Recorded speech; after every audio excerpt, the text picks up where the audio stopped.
seminar today is critical reflections on the military insurgencies in East and West Africa. We focus on the similarities, patterns of operation, government counter-insurgency strategies, lessons, and policy recommendations for these two regions, but focusing particularly on Cabo Delgado. The focus of Delgado is that Cabo Delgado in northern Mozambique is being faced with a military insurgency for almost 3 years now, and resulting in one of the biggest humanitarian crises in the African continent, and with the conflict escalating and the insurgents exhibiting capacity and organizations. There have been much discussions and focusing on the root causes, on the drivers, strategies, and how to bring it to an end.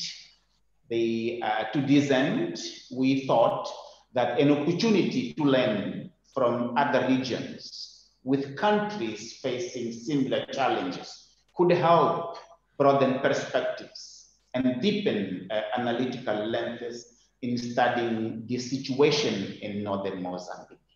It is in this context that CDD Mozambique, CDD West Africa, based in Abuja in Nigeria, and CDD Ghana, based in Accra, are jointly convening this webinar to critically reflect on East and West Africa's experiences with military groups, focusing, as I've said, on similarities, patterns of operation, government counter-insurgency strategies, lessons, and policy options. We have a high-level panel today. Professor Mohamed Salih, Emeritus Professor Mohamed Salih, he will give the keynote speech. But before that, my good friend and colleague, Idayat Hassan, the director of CDD Nigeria, will give the opening remarks. Then we will have our panel. Our panelists today are Professor Eduardo Sitoye from the Eduardo Mondlane University. We have Dr. Vincent Faucher from ICD and University of Paris. We have Professor Adebayo Olukoshi, who is the Director for Africa and West Africa IDEA International. We will also be joined by Professor Kwasi Prempe, the Executive Director of CDD Ghana, who is traveling at the moment in northern Ghana. I think in Tamale, is facing internet challenges, but at the moment, at any time, he will be joining us today. We have a simultaneous translation from English to Portuguese and vice versa for those who want to follow in English. We have our chat box, so I encourage everyone to write the questions, be it in Portuguese, be it in English, and those questions will then be picked later. Our IT colleagues will help to import the questions that are going to be faced in our Facebook platform. Without further ado, I will invite my good colleague, Idayat Hassan, the Executive Director of CDD West Africa, to give some opening remarks. Idayat, over to you. Oh, thank you very much, Adriano.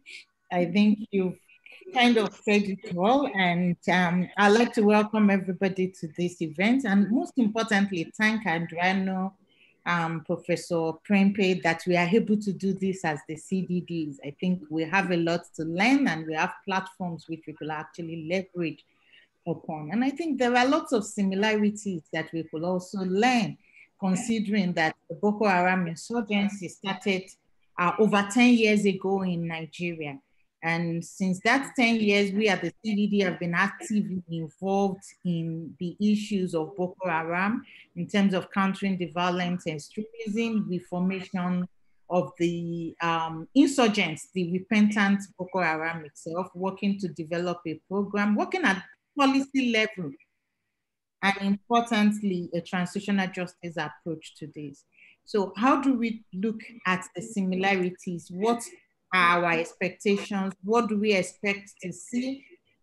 I think these are some of the key issues we expect to listen to in this panel. I'm very interested to listen. I want to talk less because I've also been part of the Boko Haram scholarship all this while, but now the best time is to listen to what is actually being said by others.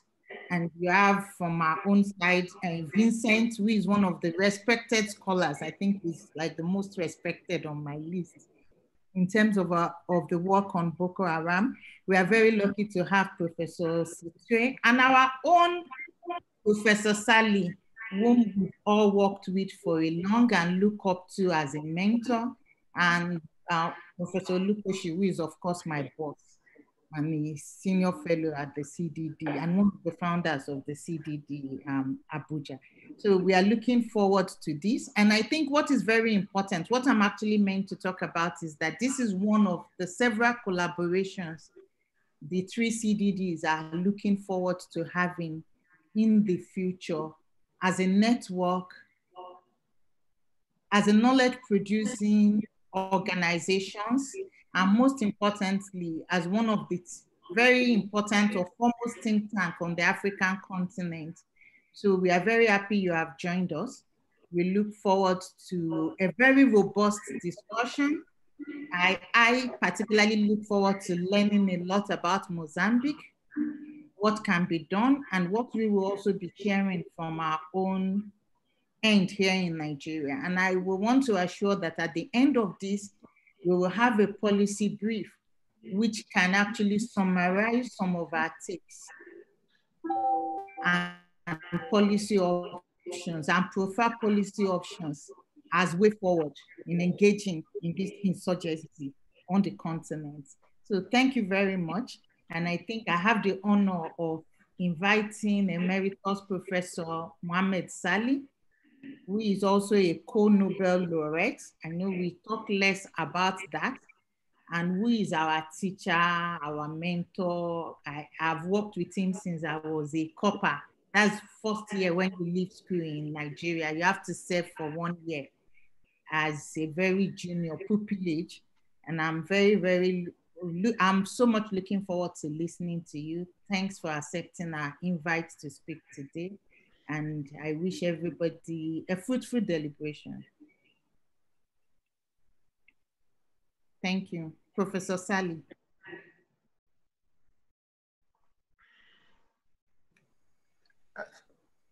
Thank you very much, Idiot, for your kind words. And also I would like to thank CDD, I mean the whole CDD family, but also my good colleague and friend, Professor Luvunga, for inviting me to talk in this webinar. I structured my my speech. I was told to do 20 minutes. I hope I will be able to do less than that. I'm not known for my short speeches, but I will try to restrain myself. I structured it in a way that I will have a short background. I talk about similarities generally. And then because the last part of the webinar is about government counter-terrorism strategies and policy options for Cabo Delgado in Mozambique. So I will also give it probably half of the time. But the background that I want to give now, I can just summarize it in a few sentences. This background is about that there is no, when it comes to terrorism, there is, I know many regions want to say that they are exceptional and they have exceptional conditions that contributed to terrorism or to the emergence of insurgency groups, whether they are Islamists or others. So the background that I want to tell you, I want to start from the world. The latest data we have, there is 843 militia, guerrilla, Islamic insurgencies, separatists, anarchists, neo-Nazis, neo-fascists, and others in the world. They operate in 70 countries. Out of this number of 840 something, in Africa, we have about 271 such militarized groups. They operate in 31 African countries. That is more than half of all the countries of the continent. Their concentration is in East and Southern Africa. They have the largest number of these militarized groups. In Eastern Africa, we have 101, and we have 65 in Southern Africa. It depends very much where you place the Democratic Republic of Congo. Then if you talk about insurgencies, Islamic insurgencies, you just want to talk about the major ones who do have a very big impact on the continent. They are between 22 and 27. And they are active in 16 countries. I'm now talking about Islamic insurgencies. They operate in 16 countries. The majority of them are in Eastern Africa, North Africa and West Africa, respectively. But also, some of them are truly transnational and they are globally networked. There is like the Greater Sahel Islamic State of West Africa, or Al-Qaeda West Africa, or the Islamic State Central Africa province, and so on and so forth. These are globally or transnationally networked with terrorist organizations in Southeast Asia, in the Arabian Peninsula, and so on and so forth. And also with cells in Europe and other parts of the world. They are globally networked. But we find that also there are some of our homegrown terrorist groups, but they also with a very strong affiliations with these groups. Whether it is Boko Haram or Shabab in Mozambique, or Shabab or the center, the Youth League in Kenya, or the Kenya Mombasa Republic, wherever it is, all of them are very much linked to these terrorist organizations or insurgency, or in one way or others. But let us be sure that 5 of these militarized insurgencies were responsible for over 90% of the killings, those who died, or those who were made internally displaced or refugees.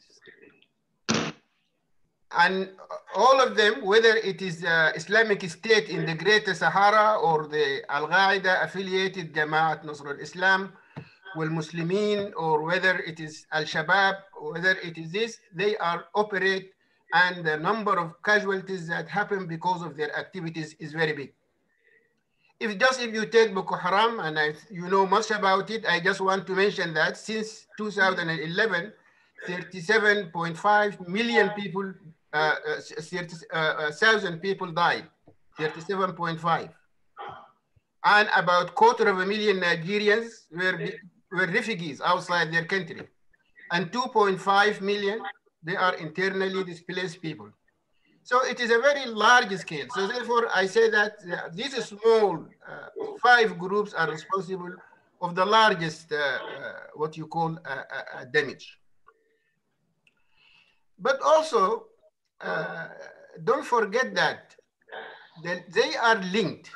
For instance, many people talk about the insurgency is Mozambique is being in a very remote, poor region. Transport is very difficult. I recall very much myself and Nuvunga visited these areas. I think we were lucky a little bit before the insurgency.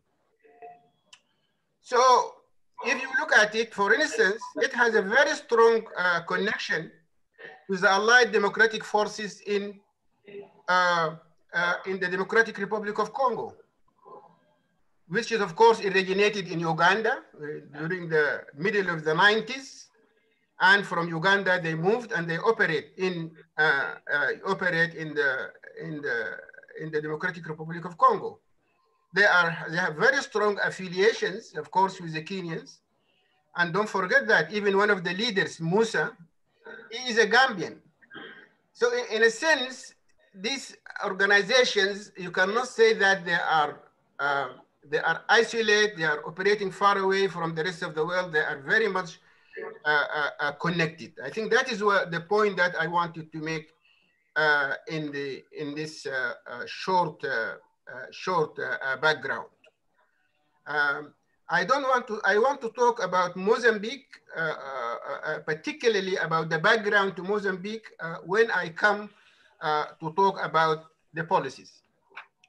So we are asked to talk about similarities. What are the similarities? And you talk about similarities, of course, you take the largest synthesis.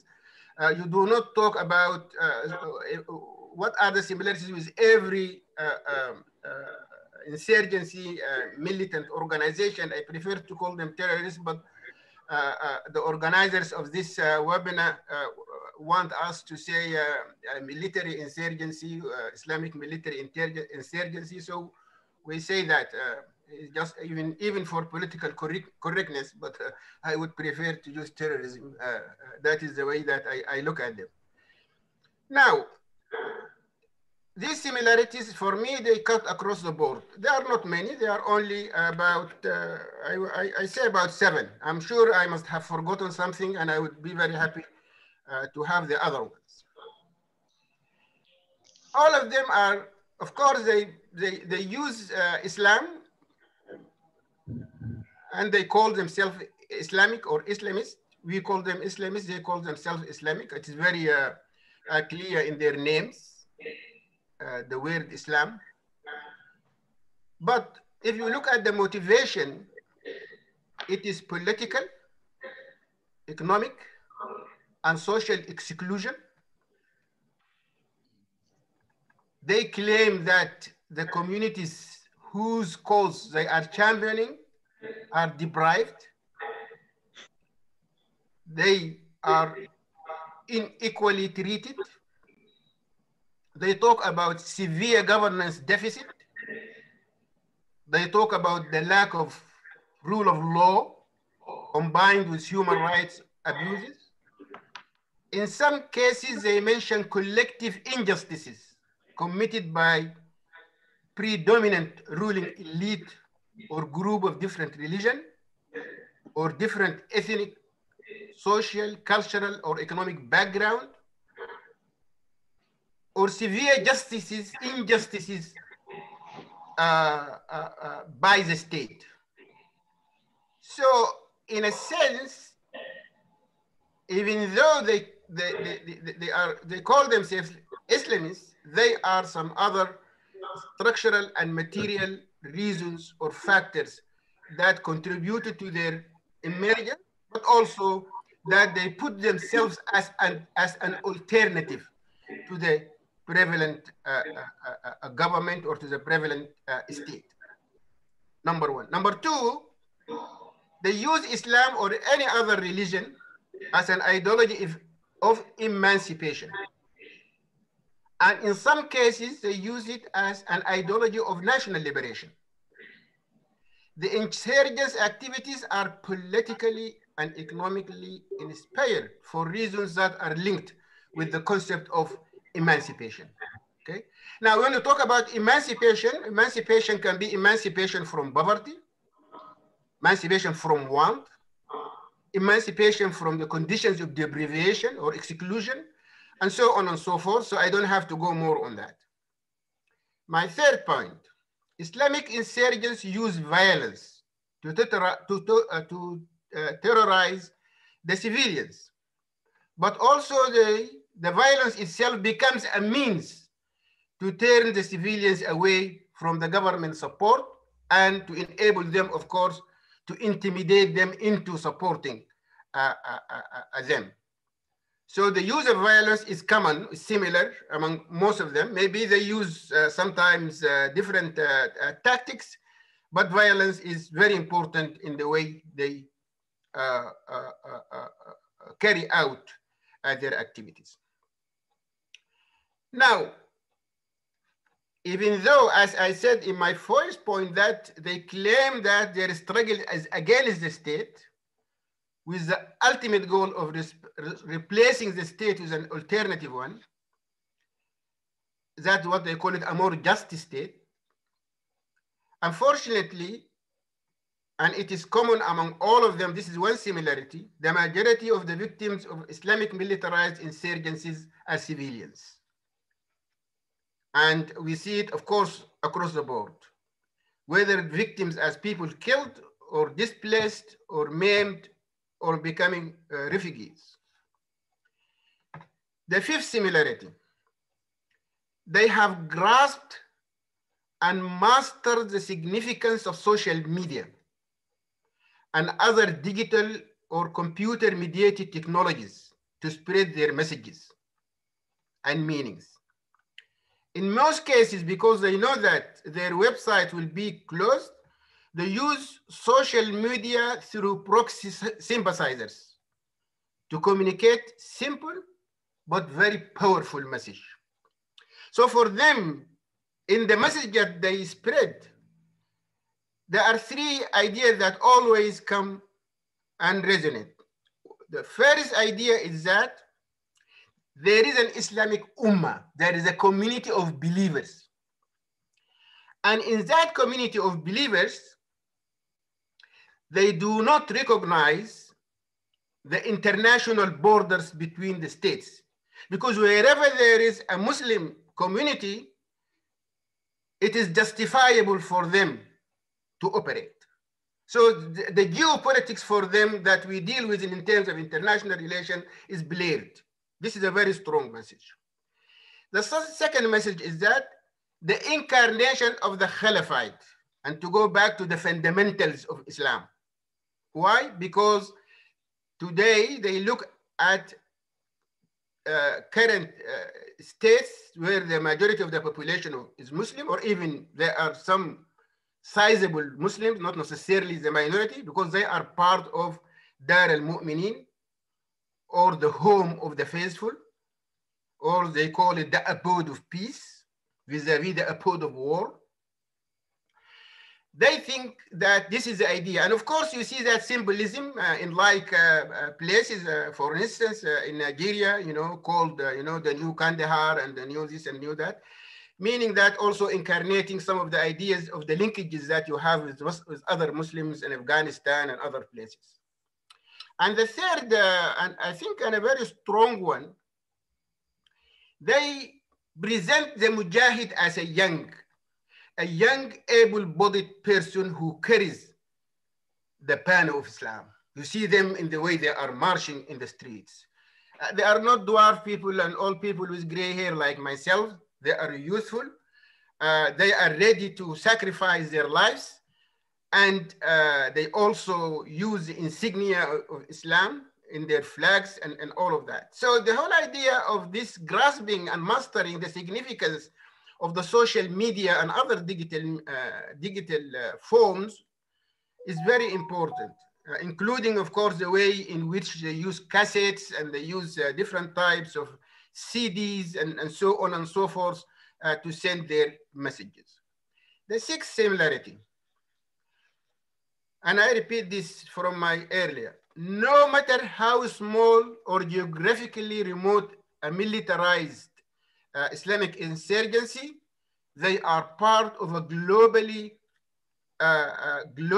networked groups, including even criminal groups.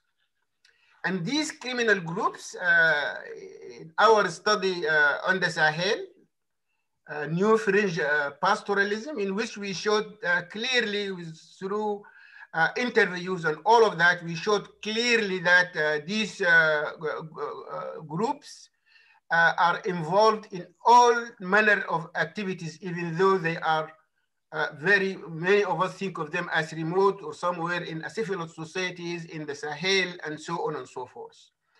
If you take, for instance, the case of Mozambique, Cabo Delgado, and how they are having their activities, of course, there are so many reports that are linking them not only with the Islamic State Central Africa province, but also linking them with ISIS in Iraq, also and in Syria. The whole idea of replicating the oil crescent, which is a Shia crescent, even though they are not Shia in here.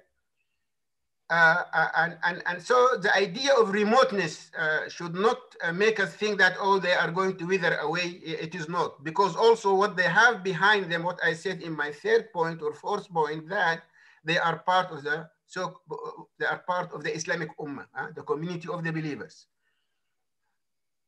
Now, the seventh and the last one, financially Islamic insurgencies use similar source of income to maintain themselves as organizations.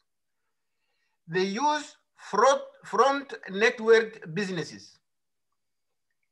And these businesses have local, national, regional, and also global connections and operating with these enterprises. They use illegal means, such as ransom taking, extortion, ad hoc and sometimes organized semi-taxation system and roadblocks in areas.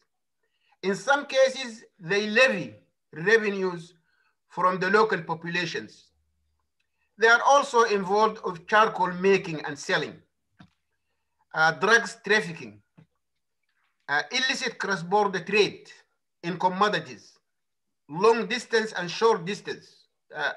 In the case of West Africa, our 2018 studies showed us that some of them are very much linked with narcotic organizations from South America, with a small ports, airports found in small islands in the West African Sahel, that also they operate with dodgy officials and people, immigration and all of that. They come up with drugs and things that go through the Sahara, all the way to Europe. So it is a globally networked organizations that are really, they have to find finance, because without finance they cannot survive. Our study in Kenya in 2016, which is embargoed, has not been published for some reasons, that they give young people up to $2,000 US a month. You ask yourself, where do they get that money to recruit young people? But what must be made very, very clear is that we can understand these factors, but what we do not agree and accept them as a justification of undertaking terrorist activities. We understand them, but we do not accept them. We do not accept them as a reason or to justify, yes, they are having all of these trouble and therefore they should their activities are justified. They are not justified. But it is important to use these similarities as policy interests or policy entry points when we talk about counter-terrorism or counter-insurgency. Okay, these are the similarities. I mentioned 7, I'm sure there can be 20, but we don't have the time to do that, to go to that. And I'm sure the panelists will enlighten us about some others. Now, we want to talk about Mozambique counter-terrorism policies and options. First of all, we have to ask ourselves why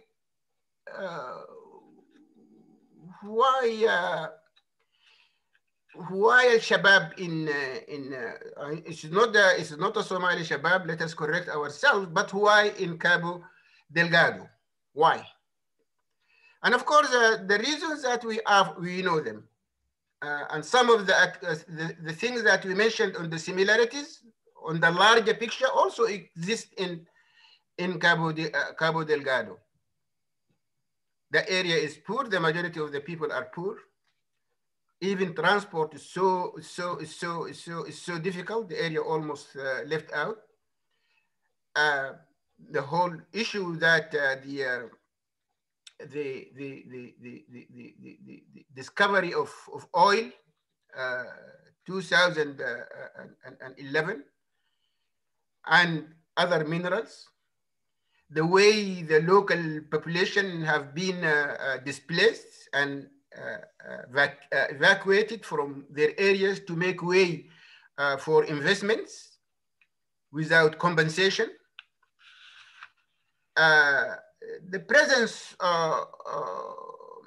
also of a community that does not, of course, identify with the state in terms of religion. It is proximity to Mozambique, and that area, it's proximity to Tanzania, sorry, and that area in Tanzania is very well known for, it is a firebrand clerics for very, very long period of time. Some of us who know the history of that part of Tanzania, it is the first place where the East African Muslim Council emerged. So they have a very resonance along with Islam, but also with a very strong and open relationship in terms of porous borders between the two. And also the movement of religious clerics, both radical and moderate in this area, is very frequent. But also we see the area has a whole resume of a place that is ripe for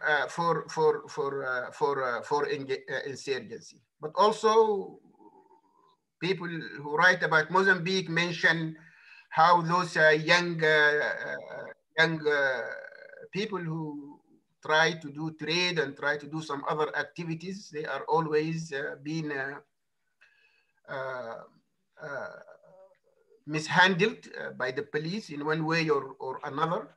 So also you have an opportunity there for the youth to be radicalized because of mistreatment, what they perceive also issues related to human rights and all of that.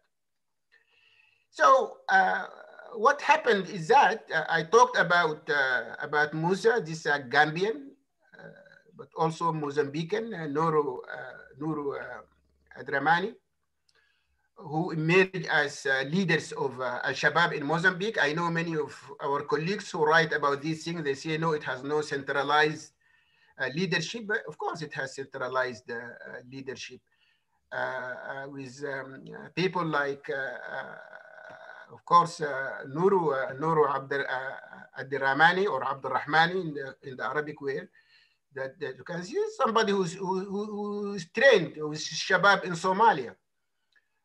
With also a good relationship with training of some radical groups in the International University of Khartoum, or International Islamic University of Khartoum, where they received quite a number of disciples from throughout the world. Also, don't forget that this area, it has very strong association with Kenya and Tanzania. Through the late, who killed by the government of Kenya, Abdu Rogo Muhammad.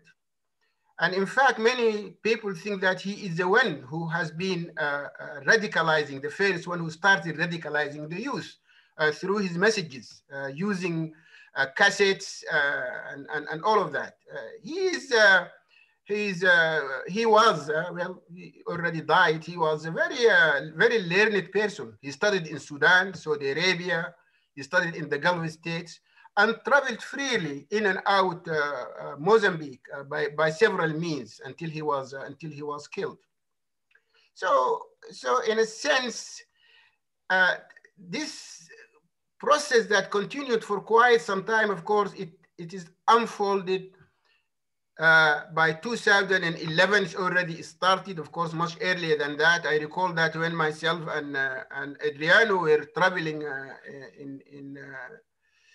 in Cabo Delgado, that in fact we found that is a time of the piracy. You know, some of the pirates were happily swimming next to us in the pool. You know. And when we talked to the, in the morning, we were visited by the chief of the police, and we said to him, "Who are these guys here? You know, they don't look Mozambique, and all of them are young people, you know, enjoying themselves and filling the swimming pool." He said, "Well, I don't know them." And by the time he went and he asked his people, tomorrow morning, all of them have left. So, and that is, I think, 2013, 14, something like that. So the whole thing was brewing for a very, very long period of time. Of course, the question is why the security forces were not aware of what is going on. And as you know, as the radicalization started, of course, the movement itself became part of the social fabric of Cabo Delgado society. With a very strong presence in mosques, in institutions, in local Islamic institutions, in families, and all of that. So from being a small number of people, about 3 attacks on the government by 2017 or so, to something like 45 or 43 attacks on government only this year, and the year is still not yet being finished. So we see there are some reasons why this happened. And of course, it created an uproar, and the government must have a policy towards that. Now, I cannot go through all the Mozambique policy, counter-terrorism policy. I think I have about 5 minutes, and I will finish. That, of course, we recall that Mozambique passed its counter-terrorism legislation very late, 2018. So that's not a long time ago.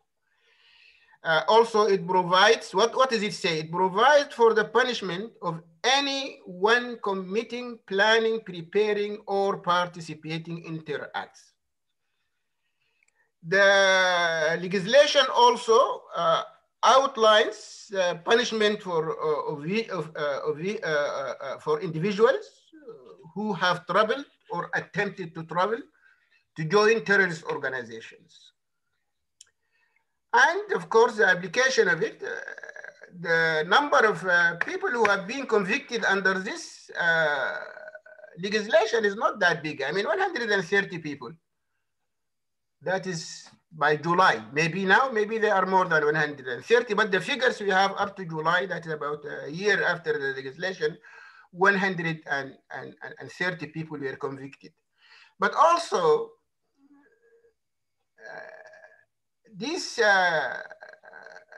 those who were convicted are treated as what? It is assault, as murder, as ransom, as arson, and not treated as terrorist acts.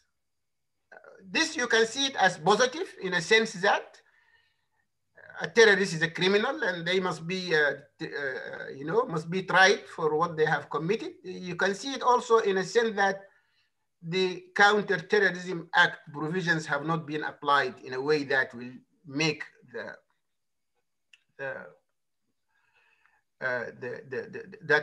give it a teeth, and people already know that this legislation exists and you are going to be prosecuted, and if you do 1, 2, 3, 4.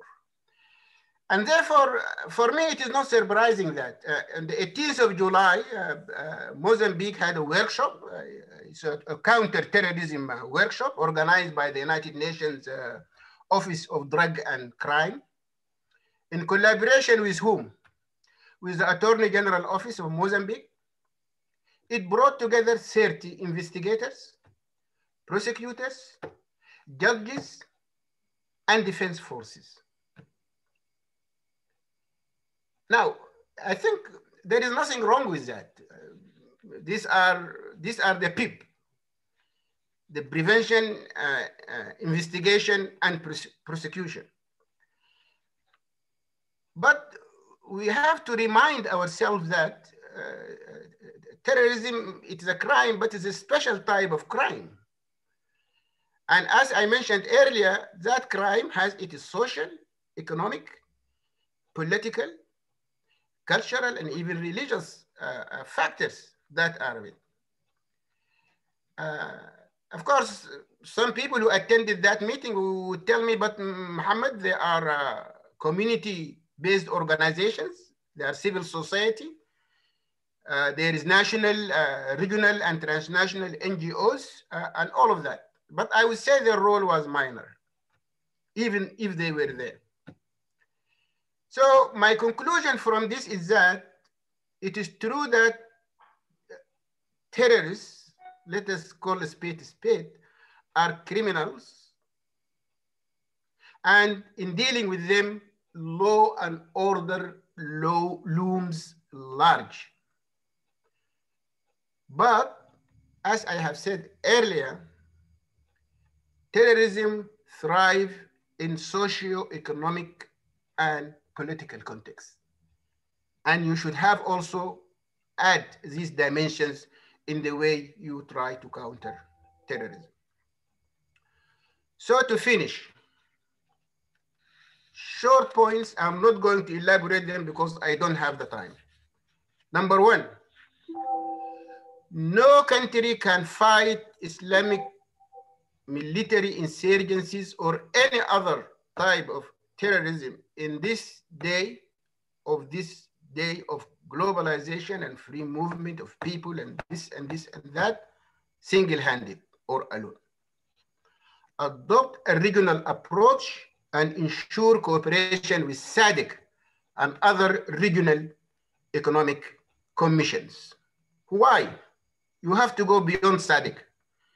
I have just said that the Islamic State of Central Africa province, to which Mozambique belongs, has its headquarters in the Democratic Republic of Congo, and operate and cooperate with this group, which was originally in Uganda.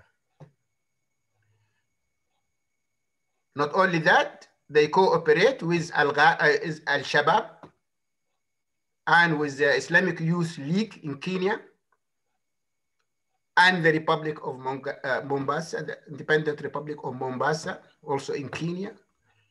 And these are not in SADC. So SADC alone, in fact, is not enough. I know people talk about SADC and I don't see much coming out of that direction, but SADC is not enough. Number two, maintaining the balance between security and liberty. And I talked about this before, and today I'm not going to talk about it. But in other words, if the government is not to be seen or is not to be seen as respecting human rights, it will increase resistance to its counter-terrorism policies. And it hardens the resolve of the terrorists and insurgents and the local population to resist it. Because they say, if the government does not respect our human rights, in fact, there is no strong moral incentive for us to respect the human rights of the civilians whom we kill. It becomes like tit for tat. So the government must respect the liberty of individuals and to have the due process when it comes to the law and prosecution and all of that. while it tries also to maintain the security of citizens. Number 3, reduce the opportunity for joining military insurgency group. Reduce the opportunity.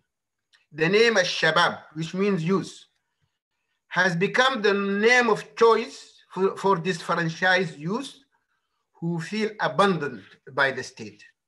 And therefore, they find in the radicalization, in these radical organizations, a way to resist the state and also a way of looking for some other, what is a bad word, but to look for some other employment opportunities. That is what it is. So youth de-radicalization and empowerment is critical to the success of any counter-terrorism policies.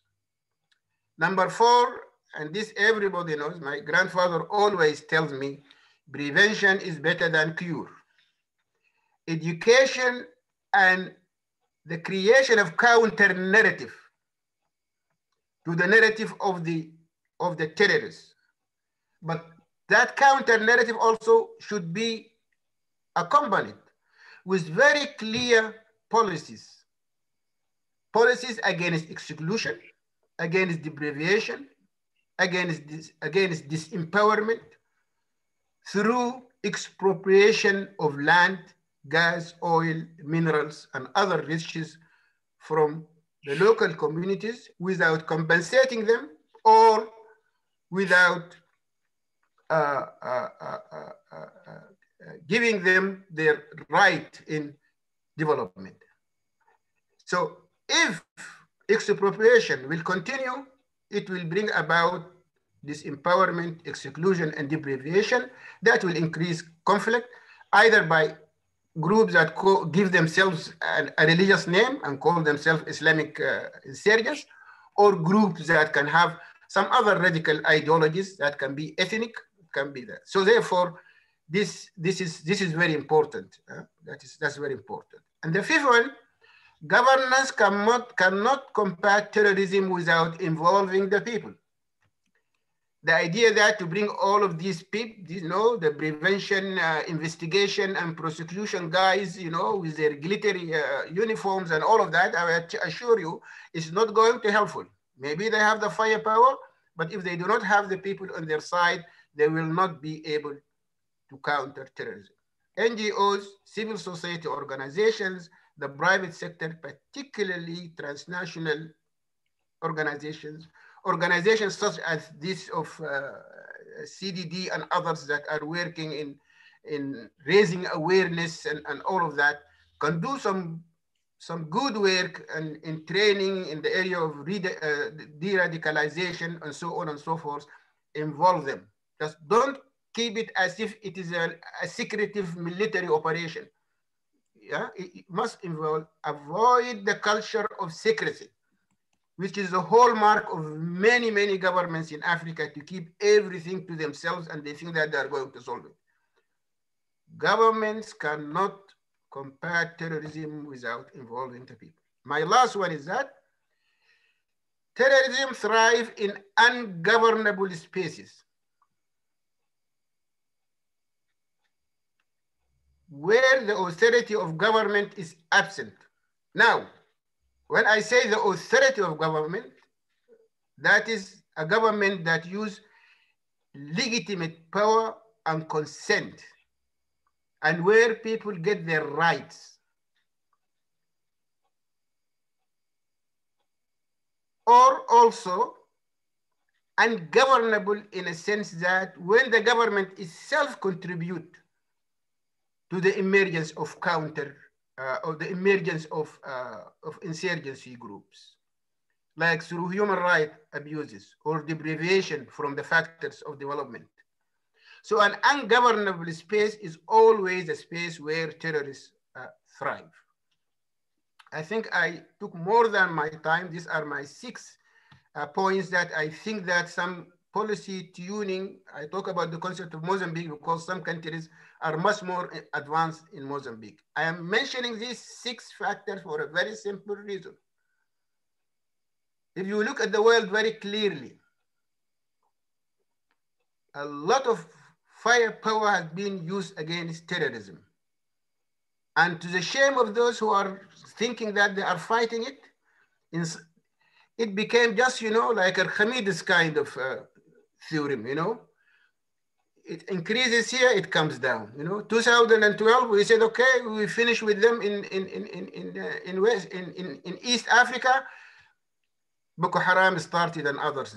Now, by 2016, 17, we said now all the statistics tell us these guys are down. Now we can see what is happening here in Mozambique. We say, oh, Somalia is almost, even the African Union and United Nations say, okay, let us take back our troops because we withdraw the troops, all of that, something happened. So firepower alone is not going to make it. Thank you very much.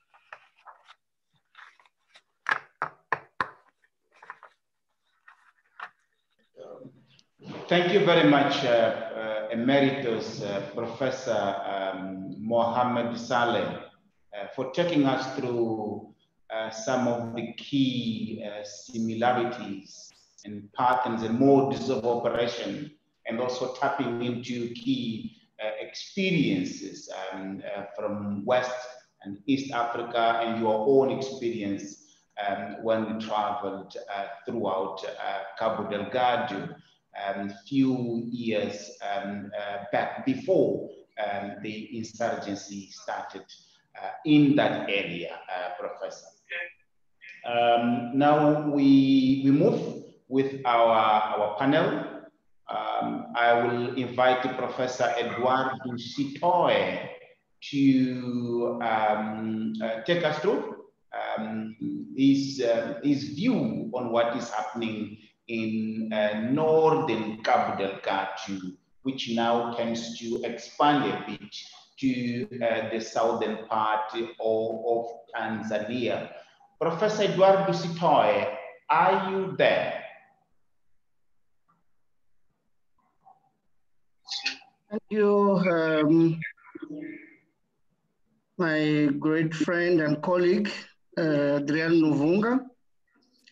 I would like to take this opportunity to thank CDD for inviting me to this webinar, and to also congratulate Professor Mohammed Saleh for his vibrant and knowledgeable keynote address that he made. Fortunately, Professor Mohammed Saleh has taken many words from my mouth when he was dealing with the chapter on why Cabo Delgado. So after those words, I have my task facilitated. I might just say I concur with what the Professor Mohammed Saleh said, and fully stop.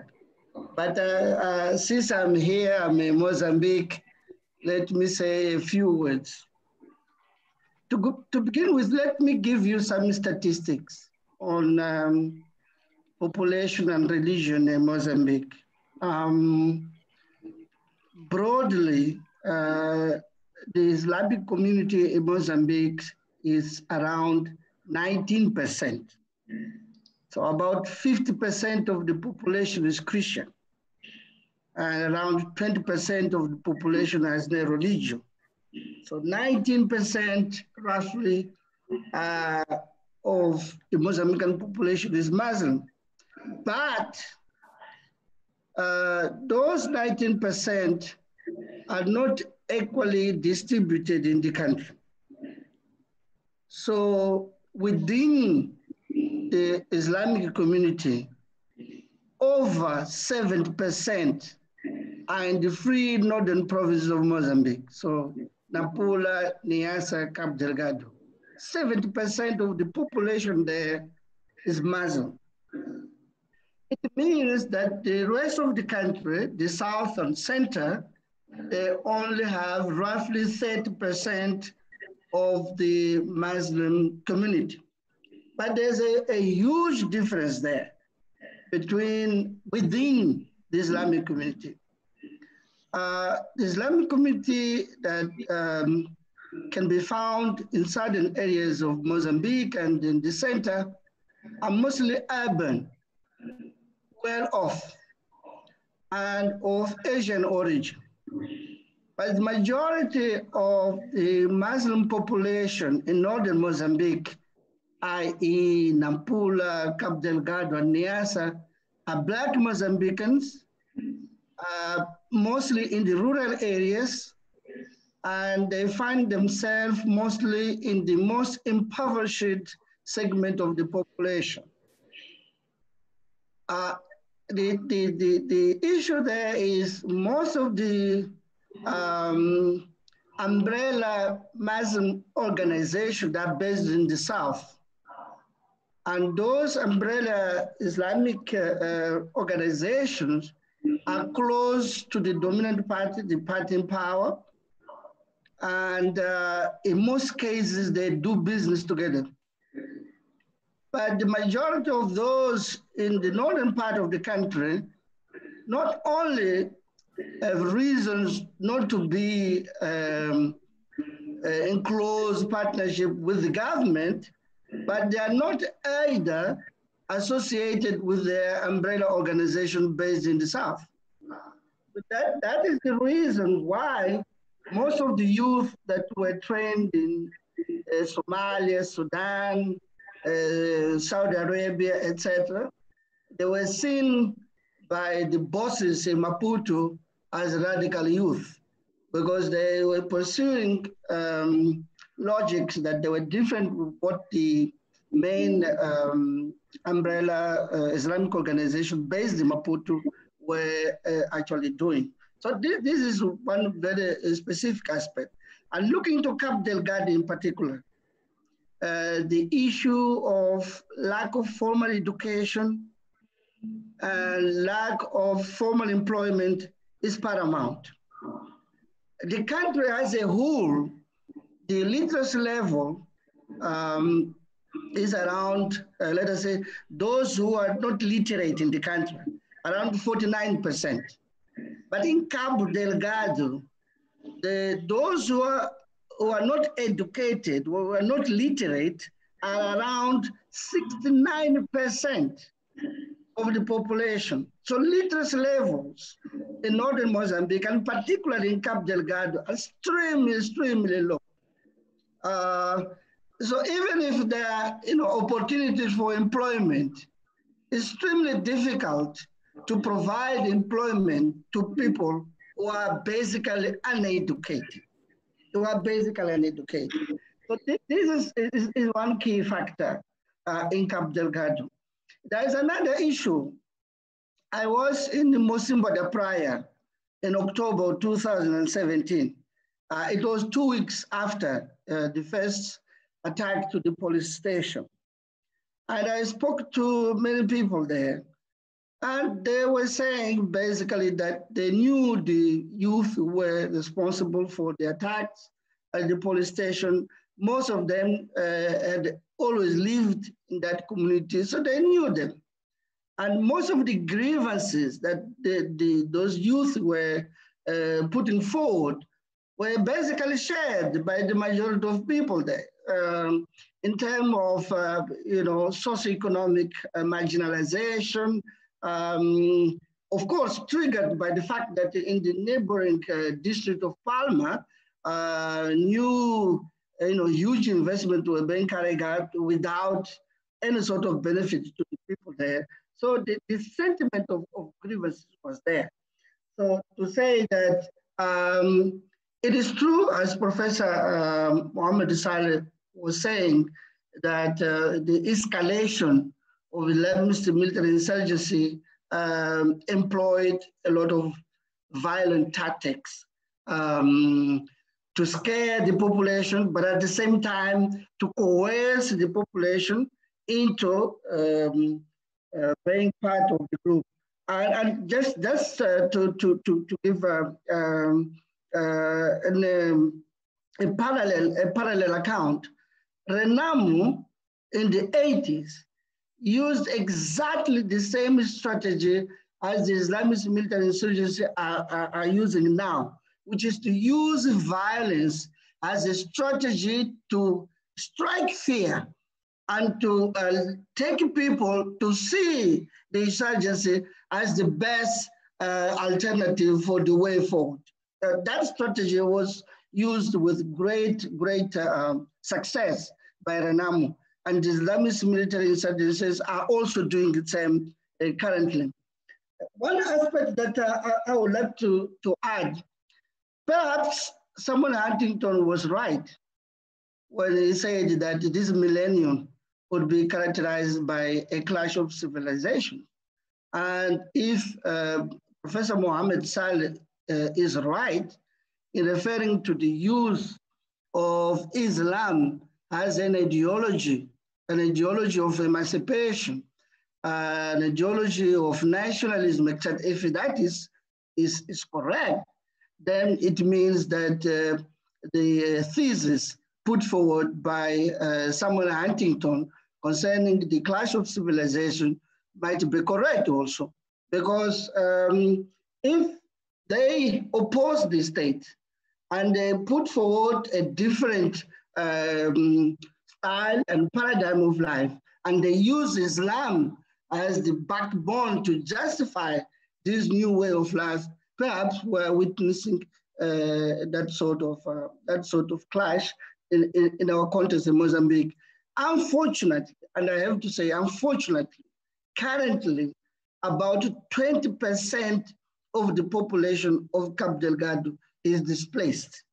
Not only about 1,500 people have lost their lives, but it's about now about 450,000 people who have been forced to flee from their district, particularly the most hit districts of Musimbo da Praia, Muidumbe, Macomia, and nowadays they're getting into Moeda, Nangade, etc. So it means that the humanitarian situation is catastrophic, and the ways in which the government at the beginning dealt with the fact, cognoting them as bandits, as people without face, etc. It led the government to lose momentum and to not have a clear strategy and focus on leading with the insurgents.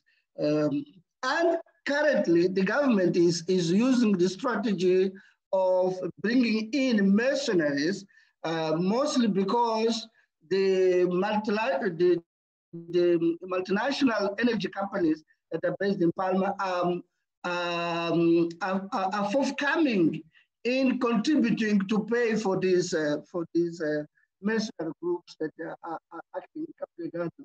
Unfortunately, the ways in which those mercenaries cause casualties also create a problem for the local population. So the counter-insurgency tactics of the government still need to be rethink and to be contextualized to what is actually happening. Yeah, for the moment I can stop there.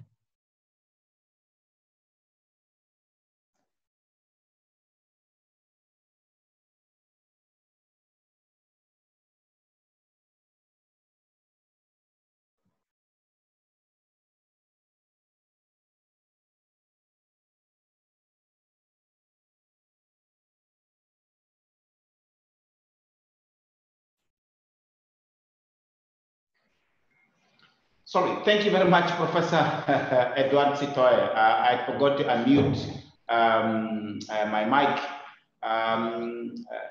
What I was saying is, as we are speaking today, it has been almost 3 months that the insurgency have taken control of strategic important parts of Musimbo da Praia.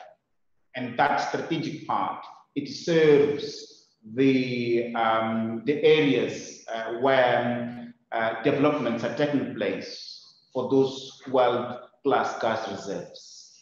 As we are speaking today, the insurgency have attacked the Muidumbe district, and they are making transit difficult, and the link between the east and the south part difficult. Only one road. It's a dirty road is currently accessible to people, and there are perceptions that these people, they will start to have significant control of areas with people. And this is serious. And more insurgents are wearing state military uniforms, and they're using state military vehicles that they take in their rights, making it difficult really for the populations to want to see who is who in that area.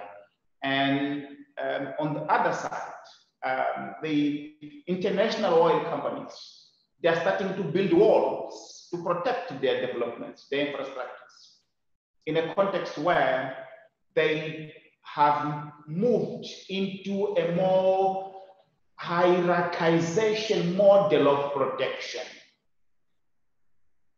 This is serious and problematic. This is what's happening in this part of the of Africa.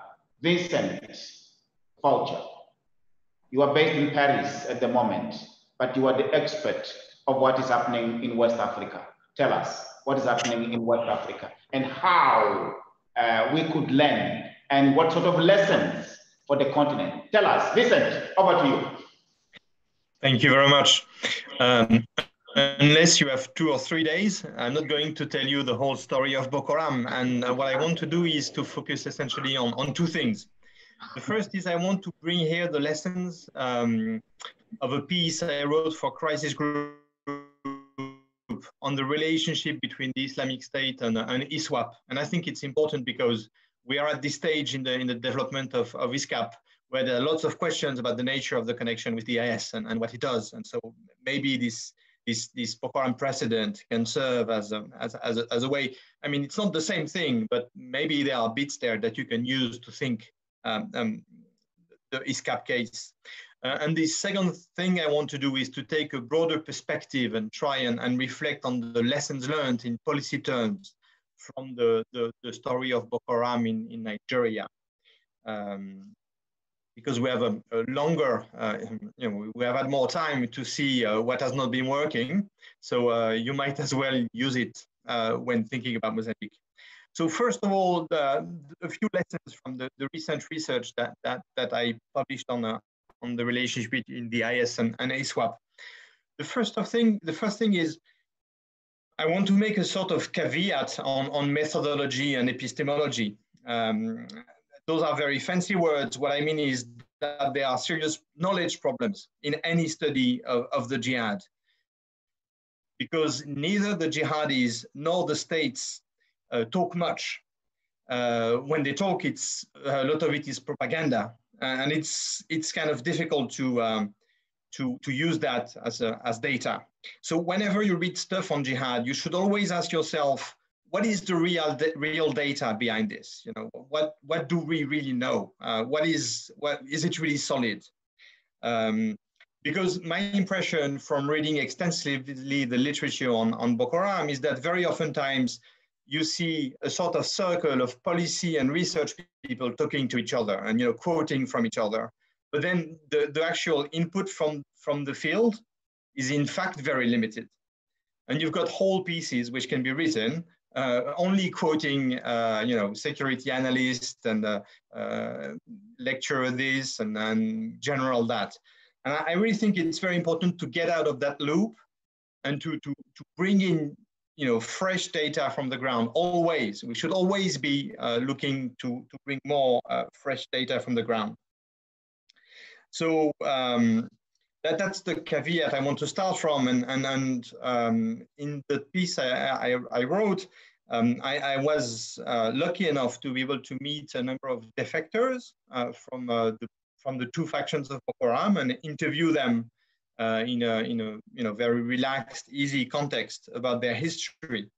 Defectors, but also other maybe less spectacular contacts, the wives, the Boko Haram wives, the wives of those affiliates, also traders who do business with them, fishermen who go fish in the areas they control, all those maybe small fry in a way, But my sense is that you can actually learn a lot more from talking to those small fry who have direct experience of the insurgency than talking to a security analyst in Abuja or Maputo.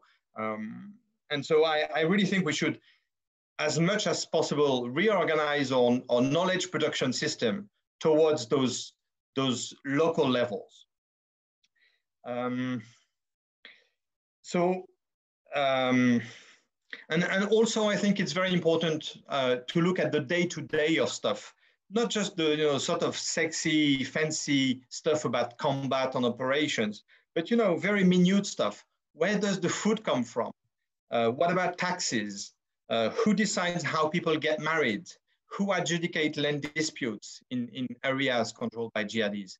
All those snippets, very, very commonplace, possibly boring things, are actually very much telling about what the jihadi are up to, what they function, what dysfunctions they know, and so on.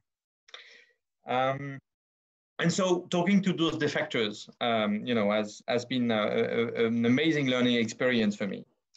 And then so I talked about a variety of aspects of the jihad with them. But one thing that I particularly focused on was the relationship between the Islamic State and Boko Haram and the two factions that emerged from Boko Haram. And I really think it's important to get out of the somewhat crude and caricatural debate between local and global in the analysis of jihadi movements in Africa. There's a tendency, a number of scholars argue, well, the sort of Islamic State is just a comms operation. There's no significant relation there. The reality is it's local dynamics you have to understand, and it's only that. And then on the other side, you've got those people who argue that,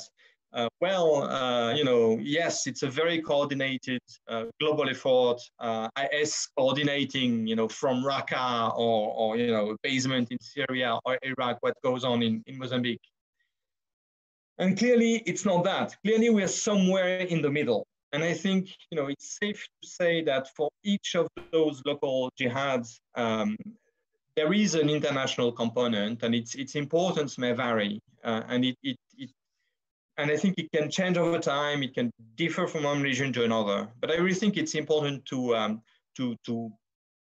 be able to accept that there's something going on. And so when you talk to Boko Haram fighters about what has been going on, well, you see that the Islamic State actually, from 2015 in particular, after the pledge, had a lot of impact from a distance on ISWAP. It gave a little money, it sent a little money, it provided some training and advice from, including a few trainers came to Lake Chad from, including some Libyan trainers, came for a few months to review operations and teach and give advice on all sorts of military matters. And there was also a lot happening online. There were tutorials, there were discussions. They would send videos on how to make bullets, for instance, on tactics, on techniques. There was a lot of advice that was being circulated. Also, a lot of theological advice, because a lot of those groups, they really, they really care for orthodoxy and orthopraxy. They want to get things right Islamically, or at least that's what they think Islam is, but they want to get it right.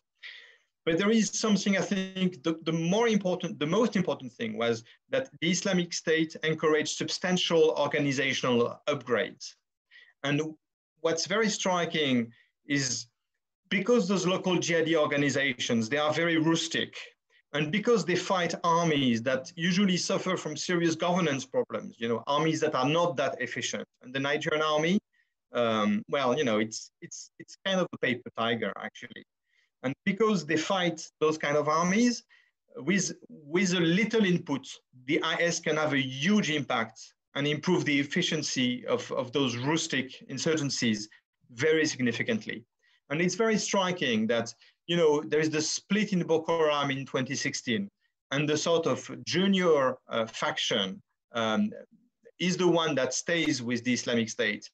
And in a year, pretty much in a year, they come out first. You know, they come out way more dangerous than the supposedly strongest faction, that of Siga-nos.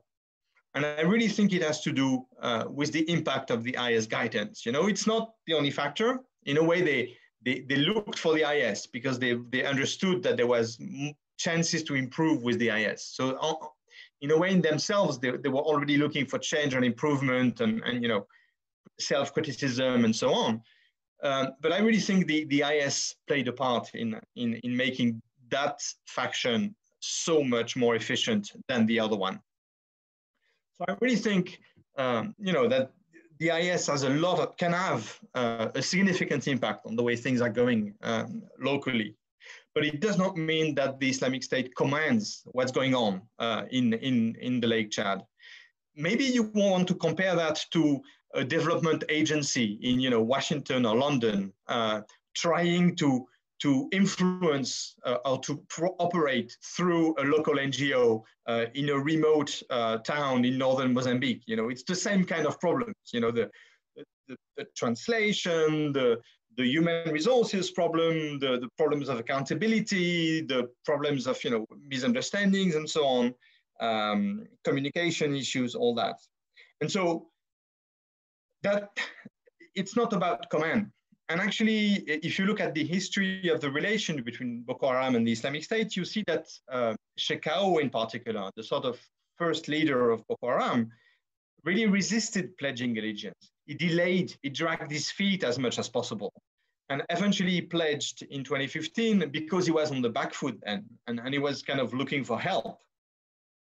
And again, in 2016, the split that I mentioned, it happened only because it was a local decision. It wasn't the IS pushing for the split. And the IS actually tried to mend fences, you know, to sort out the argument and reunify the movement. And I think it is telling that it failed. The two factions, you know, refused to reunite, even though the IS was there. So I really think, you know, this is quite significant of the fact that the IS is, you know, trying to muddle through basically, but they really don't decide everything that's going on. And so we must be able to think both about what the IS tries to do and what about the local franchises and the factions within the local franchises do with what the IS does. You know, I think that's the sort of main idea there. And maybe one final caveat. I started with one, so let me finish with one. The story I'm telling, it's built on interviews with defectors who left from Boko Haram or from one or the other of the factions in early 2018 at the latest. And so I have a much less clear picture about the way the relationship has evolved since then. And you know, I'm not suggesting that the IS is doing the same thing in Mozambique as it did in Nigeria in 2016. I don't know. Things may have changed. For instance, I hear that while in 2015 and 2016 there were some money transfers from the IS to their faction in Nigeria, I hear now that actually the money flows have stopped and it's going the other way. It's actually the IS asking the franchises for money.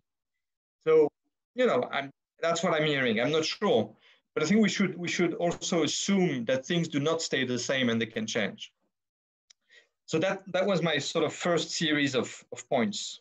The second set of comments I want to make is trying to draw the lessons because we have a sort of policy angle, and I want to think about policy here. So let me move to that. Clearly, I'm not a military expert. I'm not an expert in counterinsurgency, and so certainly you don't want to hear me about those dimensions. But I think I still have some things I want to share. The first thing is clearly, if you look at the history of Boko Haram, you see that violence is a dialogue. It's a strange sort of dialogue, but it is a dialogue. It means that changes in forms of violence on one side are met by changes on the other side. So for instance, Boko Haram developed its mass kidnappings as a response to mass arrests of their family relatives by the security forces. Boko Haram intensified its campaign in suicide bombings in markets, in crowds and mosques, at a moment when there were air bombings by the Nigerian forces on the communities, rural communities that Boko Haram controlled. And so I really think it's important to keep control over one's response, because the other side will adapt to that and will react to that. And I think the logics of escalation are tricky. So one has to keep that in mind. The second point is a related one. Again, I mean, this is commonsensical, but those questions of escalation, they are a real problem. Abuse by security forces really accelerates the problem. I mean, it's very clear. There was this uprising in Maiduguri and a number of cities in northern Nigeria in 2009. And the founder of Boko Haram, Mohammed Yusuf, was arrested by the army. He was delivered to the police. And because many policemen had been killed during the insurgency, the policemen executed Mohammed Yusuf. It is very possible that if Mohammed Yusuf were still alive today, things would be different. If he was in detention, maybe he could be used to negotiate. I mean, it would have opened a whole different story. And I really think this is very important. And I think one of the ways that the civilian part of the state can keep control of the security forces with is basically there are two things to do, essentially. You have to punish abusers. There's no doubt about that. You have to make it clear to the military or the police that certain things are just not allowed. But you also have to treat the security forces decently. And I think there's sort of chain in those kind of situations when the security forces do not feel treated seriously enough, when the wages are not paid, when they don't get time off with the family, when equipment is lame, when conditions in barracks are not good, then you've got angry military who lash it out onto other people, and they engage in racketeering, sexual abuse. They've got all sorts of opportunities that come up during counterinsurgency that they're going to use to the max, and they will feel legitimate enough behaving like bandits because basically they consider, much like the Boko Haram people, their opponents, in fact, that the civilians in government, the people like, with the shirts and the ties, the people like us, themselves, they are not behaving properly because they are not, paying them decent salaries and treating them all right. So I really think there's a very real issue of the legitimacy of the civilian part of the state to control what the military part of the state is not a given. It has to be construed, maintained, and defended. And it's a very important aspect. Third thing, and again, it's related, you do not want the military to run the whole show by themselves. It's very important not to leave them in full control of the situation alone on the ground. In Nigeria, the state governors, because they are elected officials and because they control significant resources, they actually have a degree of influence, and they can intervene and they can exert pressure on the military and so on. But it only goes so far. But it's very important, I think, in making things slightly less worse. So there's this famous saying by Prime Minister Clemenceau, French Prime Minister during the First World War. He was saying that war was too serious a matter to be left to the military. And I think that is very much true in this situation. And so that's why you need elected politicians, you need local rulers, NGOs, the media. They all have a part to play. And yes, sometimes there's going to be tensions. Those actors are going to antagonize the military. But I think really in the long term, it's about making the state, the military part of the state, the civilian part of the state, handle things better. And I think that's a very important point. Then my penultimate point is there is a need for nuance. I mean, there's a tendency, partly because the cleavage overlaps also a north-south cleavage in Nigeria, and it's true also in Mozambique. A regional, ethnic, and religious cleavage kind of overlap. And there's a tendency to consider all the civilians living in areas controlled by the jihadis as suspects. And I think it's very important not to criminalize everything and to understand that the civilians in those areas, they are just trying to survive. Sometimes it means cutting deals with the jihadis. And that's very, and you know, that is, you have to accept that. You know, I mean, you can't really blame them. It would be better if it worked otherwise, but you know, they have to make a living. And I think it's very important to be able to discriminate between levels of commitment. Otherwise, you have situations, and it's the case in Nigeria, where you've got adult male civilians who have been kept, basically, Boko Haram as enslaved, pretty much. And they don't dare escape because they fear that if they go back to the government control areas, they're going to be killed by the military, who will consider them as, you know, supporters of the jihad. And I think it's very important also because being able to discriminate and taking the time and making a serious judicial and intelligence effort is important because you don't want to clog your prison and legal system. You need to have it, you know, you need to have a functional enough system so that you know what to do with people. And so right now, you still have people who've spent 4 or 5 years in detention in Nigerian military prisons who are just, you know, peasants who just happen to live in areas where Boko Haram came with guns. And they shouldn't be there because, you know, there's no reason why they should, you know, they're just clogging space. They shouldn't be there in the first place. There's no reason why they're there. And it's creating more problems. And then there's the final issue, and I've already hinted at it a bit, is there's an issue about the public sphere.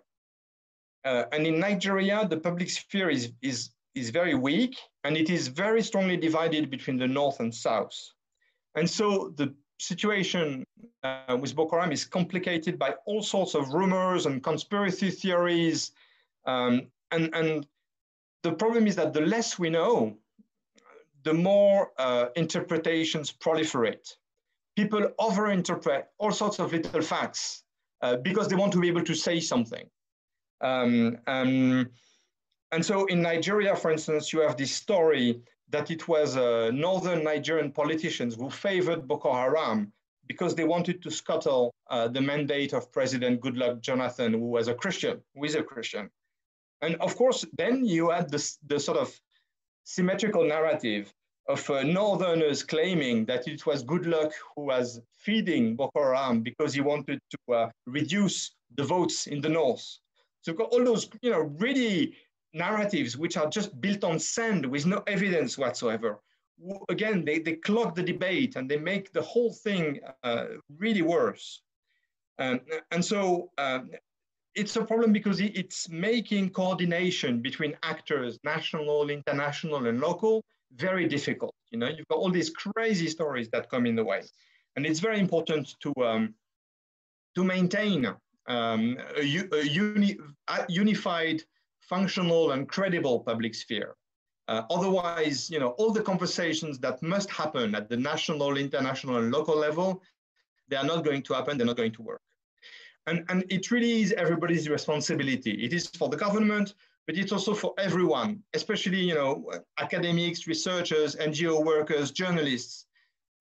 We all have to be very careful, and we should not rush to fill the blanks too quickly with, you know, interpretations and hypotheses and guesses.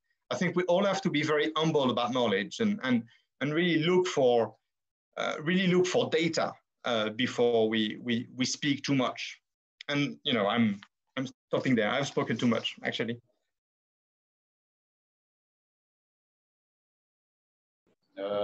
Thank you very much, Vincent. Thank you very much for those enlightening remarks. It was interesting to listen to you in relation to the propaganda issue. Listen to you about the financial flows, the finances of these insurgencies is one of the key factors that needs to be fully understood, where the financing comes from. The relationship of these insurgencies with government structures, as you have talked in the case of Nigeria. You have given the example of Jonathan Goodluck, the perceptions. It's all about perceptions, but those perceptions are important. What is the relationship between these insurgents with central and provincial governments? But what is the relationship with local populations? You talked about them cutting deals with local populations as a way of locals to survive. They have to survive. In the example of Cabo Delgado, we have a whole social cohesion that is totally destroyed there.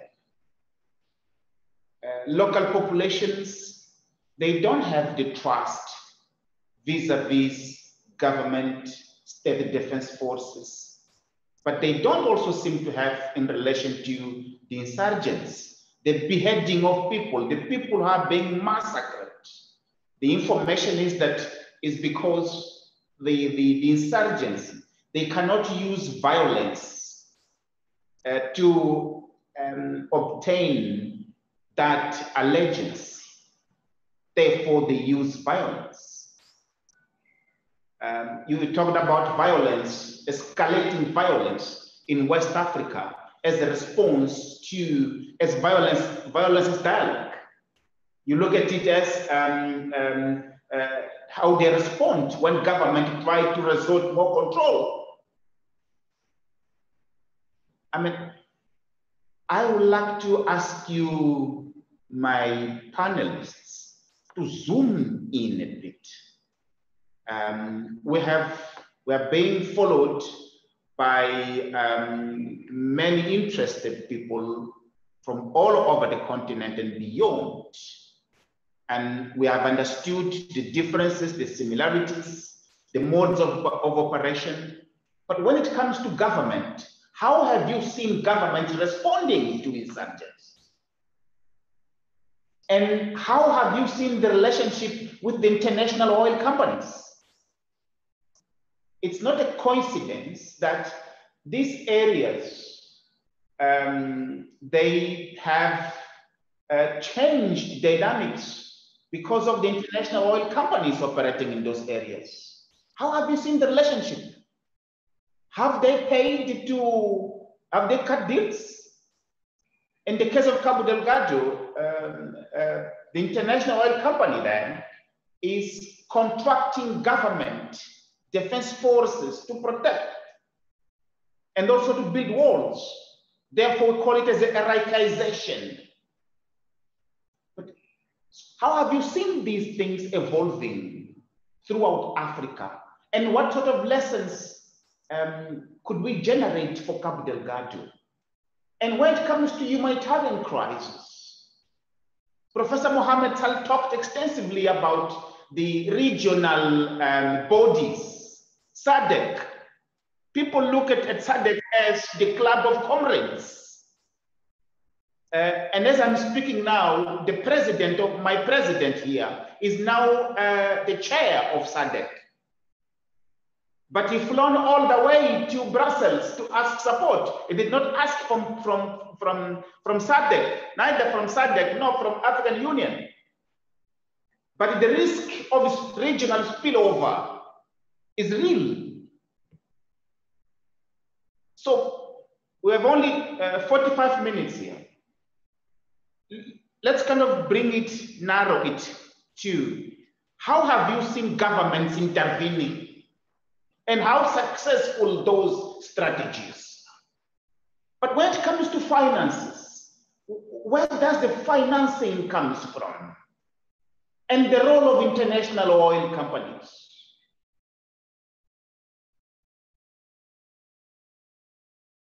I will start from Professor Mohammed Salah. Over to you, Professor.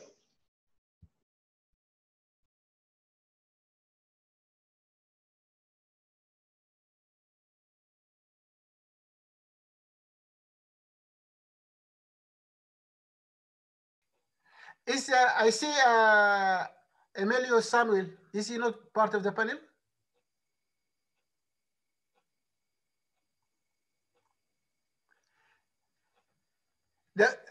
Your microphone is muted. Professor Prempe is trying, but he's unable to. We tried several ways. He cannot. He's traveling northern Ghana. And Professor Adebayo Olukoshi, he was invited for an emergent meeting on Ethiopia. You know, Ethiopia is moving to something dangerous. So yeah, people have to be called to these meetings to discuss. So he in fact, he was connected, but he has to disconnect to quickly go to that meeting. So he sends apologies. Okay, thank you very much, Nfunga. I think you asked a very, two important questions. You see, I don't know, my own experience, that is April 2018. I was in Nouakchott, in Mauritania, asked by the ECA and West Africa Commission to look into the G5. And I have done some of the things that Vincent has done, just to go out and talk to the people. And I got a very interesting perspective, particularly from Niger. And that comes to what you talked about, you and Vincent talked about the relationship between the police and the army and the local population and the kind of deals that can be cut, whether with the police or with the insurgencies. And I found a very, very important perspective there, that there is negative association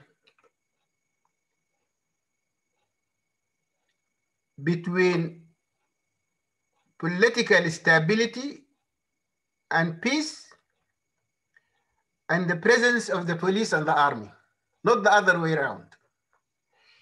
Because they thought that the presence of the police and the army in situation where the insurgency has already started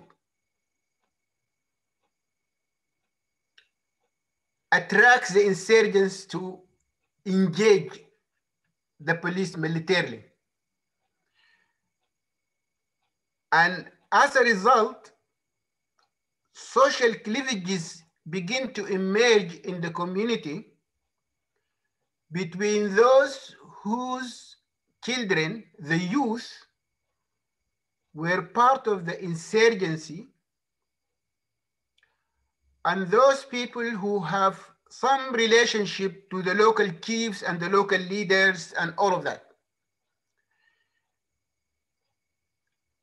Gradually, the conflict emerges at several layers, between the local community itself, which is divided, and therefore taking one action against the police becomes very difficult because some of their own children are involved with the insurgency. And the second one is that the community, those who wanted the protection of the police and the army, cannot do without it. Now, I think a very important point mentioned by my good friend, Professor Eduardo Setoy. He said the government lost the momentum. It is that critical time during which the government loses the momentum. It might not be long. It can be 6 months, it can be 1 or 2 years. It is this probably, it is this period, it is during this period that the frictions within the local community makes it very difficult for the local community to control the police or the army or the insurgency, or they become at the mercy of both from different viewpoints. This is what people were telling me. Now, so once you lose the momentum, you enter a very, very murky period. In fact, I was told that even people, report their neighbors, that there are people came at night and probably these are terrorists, It could be just some relatives coming from somewhere. So coming again to the point that Vincent mentioned, that you should not criminalize the whole society or the whole community, that the whole community, because it is Muslim community, then it subscribes to the Islamist ideology. I think I agree with that. But once government loses the momentum, that segregation of who is who and who is part of the insurgency, who's part of the thing, who's part of. But also don't forget that we enter, as far as I recall,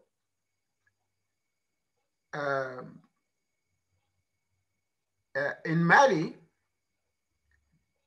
in fact, you cannot talk about Islamist insurgency in the singular. It must be in the plural, in a sense that the insurgents themselves, they compete with each other. There is a competition between them at the transnational level, but also at the national level, because they have different discourses, and each one of them put itself as the alternative. I think the best place this plays out in Nigeria, where you have a minority Salafites, but also you have a small group of Shia. So they are engaged in jihad, but with completely different objectives, and you can hardly reconcile them at the ideological level. So I think a much deeper research must be taken in this area. I know this is a problem with us in the university. Whenever you cannot understand something, you say research should be taken, and there is a lot of research already there. But just going down there and recollect this again, my report has been embargoed, so it's not being published. Then we come to the relationship between the international oil companies and the state.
Professor, you have to unmute. Okay. You miss all what I was saying, or it's just now? It's just now? A small part. Okay. Now, I come now to the second point, and that is the relationship with the international oil corporation or oil companies. I said this happened there are two handicaps. The first handicap is the economic turn down in Mozambique for reasons that you all know, so I don't have to repeat them. The oil prices also were very low, so the government of Mozambique did not get a very good deal with them. And then, of course, the other one is the beginning of the insurgency. And what is the relationship between the government of Mozambique and the oil companies? There is asymmetrical power between the two. By the way, if you look at the annual revenue of the 4 companies that are operating in Cabo Delgado, you find that the revenue is several folds more than the total budget of Mozambique. So there is asymmetrical power in terms of really the financial power of these companies. These are international companies. I carried a study on that, and I found that Shell and ExxonMobil together, their annual revenue is equivalent to 16 countries, poor African countries. That's not the revenue, the money that just goes to research and development, particularly in the Sahel, in terms of revenue, not GDP. So between Mozambique and these international companies, there is asymmetries. That is symmetries in terms of finance, symmetries in terms of exploration, asymmetries in terms of production, and also asymmetries in the area of research and development. And I don't think that Mozambique has any capacity in this area. Maybe they are developing it. So you find yourself at the mercy of these companies. I know that in Mozambique, as I'm speaking today, all of these companies have private security enterprises to protect them. It means that also it increases for them. Of course, it is peanuts, but these guys are there for making money. The premium of having these companies is very high in 2 ways. High in terms of trust in the national security system and its ability to protect them. But I know that these oil companies have it everywhere, have their protection. But in the first line of protection and security, they seek it from the government. And if the government cannot deliver, it gives also the population a very bad signal that if the government is not able to protect its investments in oil and this and that, on which the future development of the country development, quote unquote, depends, how can it protect us? It scatters in thousands of villages. You know the area, the roads are impossible. The roads are absolutely impossible. So the relationship is a relationship of asymmetrical power in which the oil companies have the upper hand. And you recall when we were there ourselves, you see even the investments, not by companies, just by individuals along the coastal area. These huge mansions, with people producing everything, not even for Mozambique. Dairy farms, horticulture, God knows what. there is a huge appropriation of land around this area, not only the oil companies. I think probably much of the harm from the oil companies, of course, will come to the fisheries sector, because it is offshore in the ocean, but more in the area of other resources in the interior. You were there, you have the 30,000, when we were there, 30,000 acres of rice and so on and so forth, rice production by the Chinese, and many other land concessions that create a very, very big problem for government. Government looking for very quick win to bridge the gap in its budget because of withdrawals of development aid and other monies, and an insurgency that it became also very, very, very expensive. So I just want to look at this relationship just from that perspective. I know we can blame the government for many, many things, but that particular time was difficult. And the third, I think to me, the third thing is that because the region is so underdeveloped, the government has not even showed some remorse that certain percentage from the money that is going to come from the oil investments and all of that is going to be invested in Cabo Delgado so that it can, you know, a little bit catch up with the areas in the south that have, and the centers that have benefited from development. So the relationship is unequal. It is asymmetrical relationship in a very, very difficult global economic environment.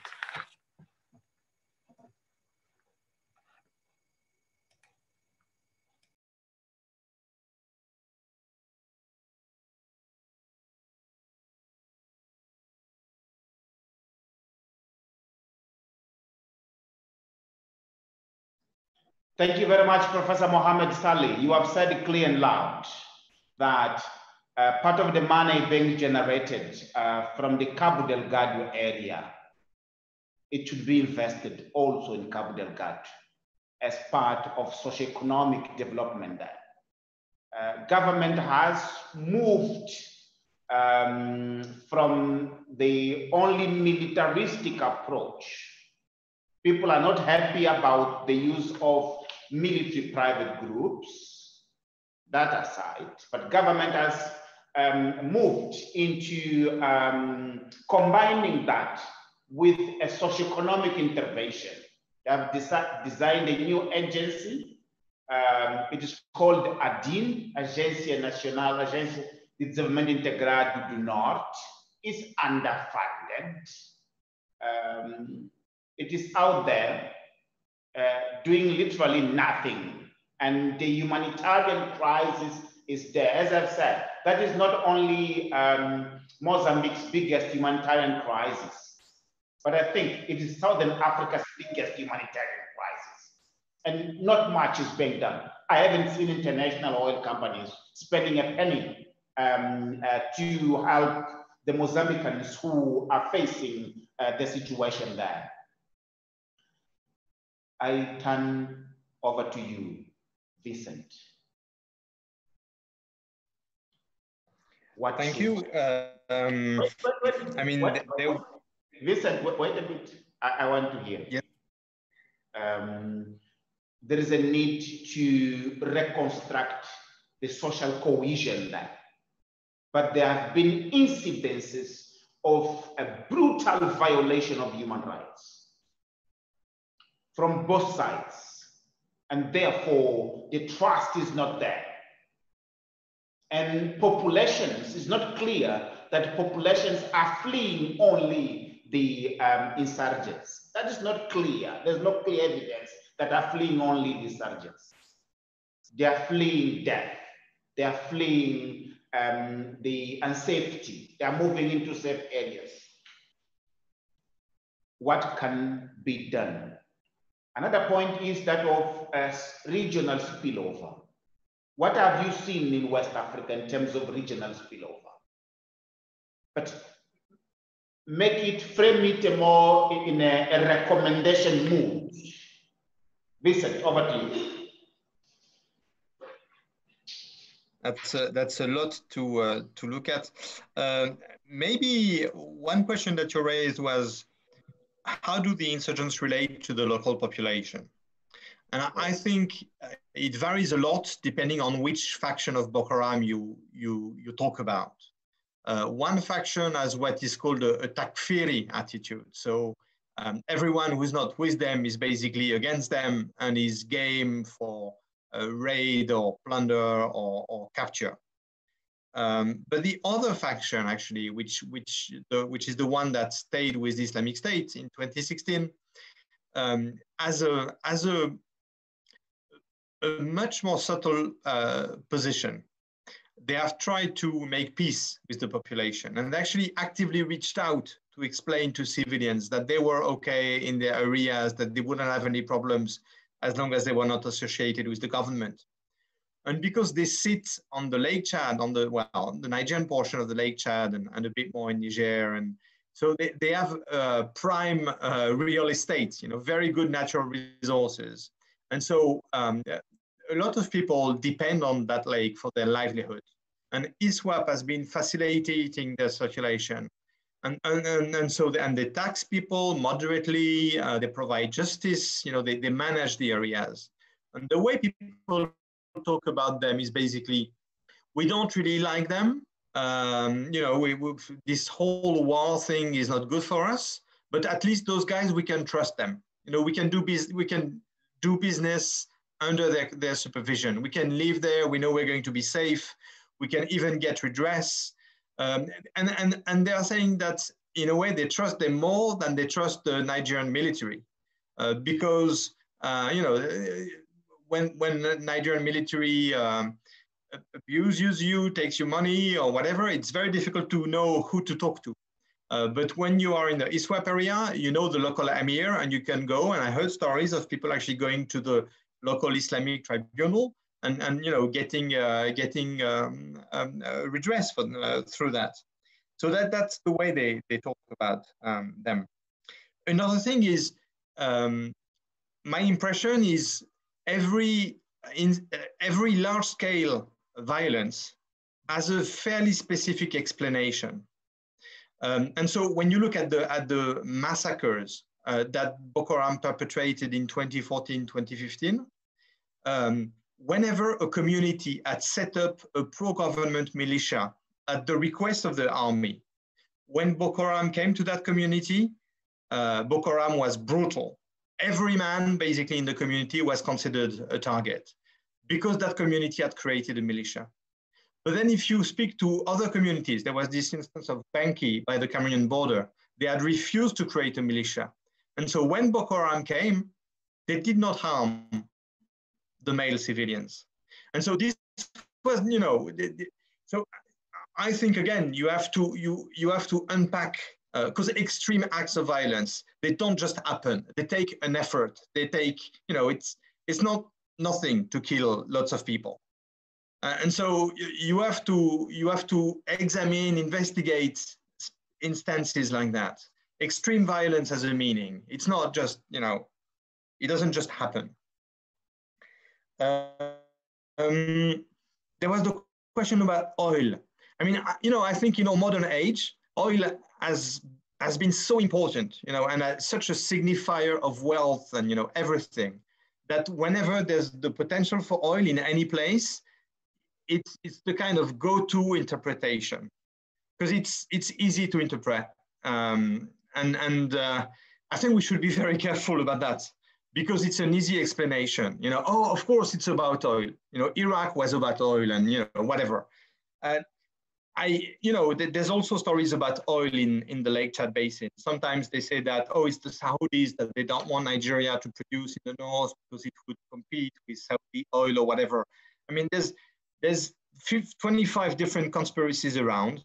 I think we should withhold judgment until we see actual proof. So far, I've seen only speculation and no evidence.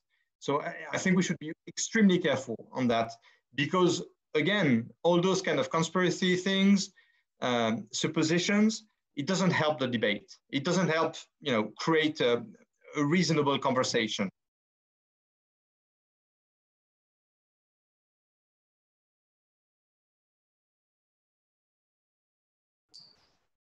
Vincent, I have one more question for you. Vincent, one participant says, he asks, why my President Nyusi, has traveled 12,000 miles to Brussels to ask support to EU and ignores the very same SADC that he chairs, and he ignored the African Union. It's around the corner. Is it the issue of interests that the EU will be more willing to protect its interests? Let us be honest here. Cabo Delgado,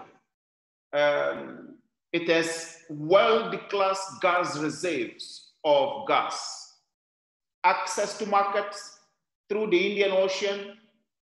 The quality of the reservoir is top class.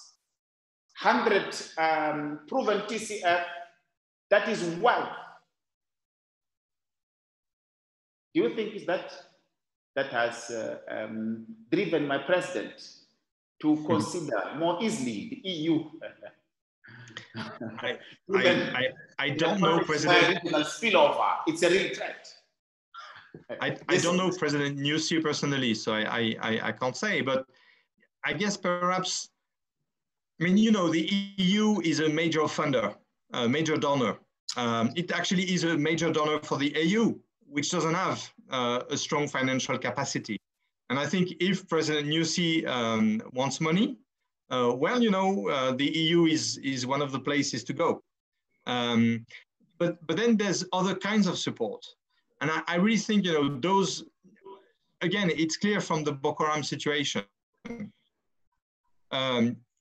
Boko Haram made a lot of use from the borders with Cameroon, Niger, and Chad, buying weapons in Chad, recruiting in Niger, in Cameroon, hiding, using those places to organize communications, circulations, and so on.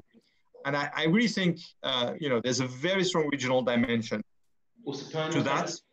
And I think having a solid regional discussion and a sense of common interest is very, very important. And the quicker you form that, the better.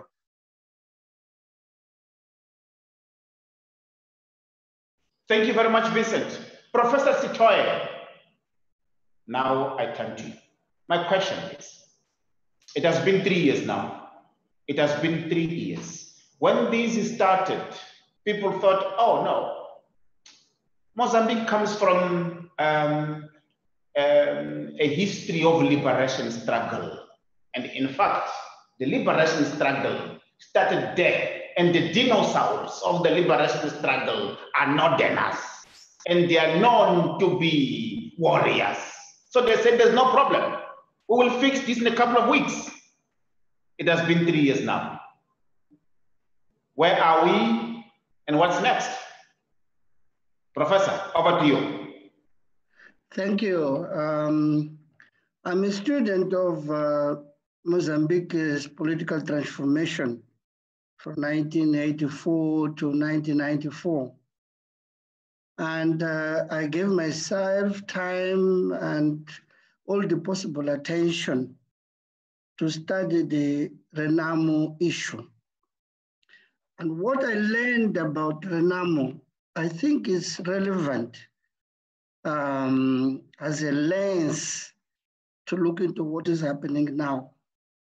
I remember when Renamo started around 1977, the government used to call them just armed bandits. And most of their acts around the country with the population were not different with what the Islamist Military Insurgency is now doing in Cabo Delgado. And for people living in Maputo and the urban areas, they had one thing in their mind, that the national resistance movement had no ideology, had no political goals. They were just bandits. But we then later had to recognize that they found an international context and regional context that gave them meaning. There was this international contest of the struggle between the communist West and the liberal democracy in the Western side of the planet. And in the region where the regimes in Southern Rhodesia, in South Africa, etc., that were part of this global architecture of the East-West struggle. Then the government had to spend a lot of time pursuing a military strategy to defeat Renam. The government failed in that enterprise. It took time until the regional and international contexts were right for the government to realize that it had now a domestic opposition, military opposition that they had to deal with in a dialogue. So if I take that paradigm and I look at what happens in Cabo Delgado today, I can see that the government started with the same old story, that we're leading with armed bandits. They have no ideology, have no political goals, they're just bandits. But then we later realized that there is a regional contest in Africa of Islamist insurgency, Islamist military insurgency. There's an international contest of the, ISIS, jihad movement, Al-Qaeda, you name all of them. But the point is that this regional contest and this international contest, and as Professor Mohammed Saleh rightly said, they provide an ideology for action, and they also provide a political context in which to operate. So it means that it's of paramount importance for the government of Mozambique to realize that they're not just dealing with bandits. Of course, there's all these domestic contests, as always was there, but this is a problem that transcends Mozambique. It's regional, it's international. So the only way to find a solution to the Mozambican problem is to have intervention at the regional and international level. It will be very hard for Mozambique to single-handedly solve the problem as if it was only a domestic issue, because it is not. You need to tackle it at international level, at the regional level, and then zoom in into the factors that the agency that was created for development, etc., is supported to produce. That is fine, but that is not enough. You need to bring all corners of this problem so that you can have a very substantial and sustainable solution to the conflict. That's my final take. Thank you. Thank you so much. We have so many questions, but time is not on our side. Some people are asking the role of COVID. Some other colleagues are asking about recent developments in Nigeria, including the new authorizations for oil exploration as potential factors to exacerbate sentiments there. But as I've said, time is not on our side. With that said, I will ask my panelists one final 2 to 3 minutes where we could wrap it up. And my question to you now is, if you were to advise the government of Mozambique, what would you tell? And before you go, let me tell you one thing. As we are speaking, I will not mention the name, but one of the biggest international oil companies operating there, it was given a $5 billion credit by the Exim Bank of America to invest. But the reality is that that money is creating jobs somewhere else, not in Cabo Delgado. Professor Sitoy, Professor Mohammed, Professor Vincent, you have all of you talked about the importance of working with the youth. And all the questions from the chat box, they refer to the urgent need to work with the youth. And they're saying that there is no other way of working with the youth rather than socioeconomic development projects. But what I'm saying is this wealthy class gas reserve that is attracting FDI, that actually at the moment is not yet coming. It is creating jobs somewhere else. How could you advise the government of Mozambique in order to meaningfully address the grievances in the ground? The objectives are to avoid regional spillover, to avoid the conflict escalating to other parts of Mozambique and also other parts of Cabo Delgado. But this is the reality when it comes to development in the area. Why would you tell the government of President Hughes? Vincent. I don't know. I mean, I think it's feeding a conversation, letting the conversation. I think this public sphere, it's very important so that people can discuss freely, can listen to other points of views. I think it's really essential. And the conversation is so dysfunctional in Nigeria, and it is making things so much more complicated. I really think, also because I don't have military advice to give, I would give that kind of advice.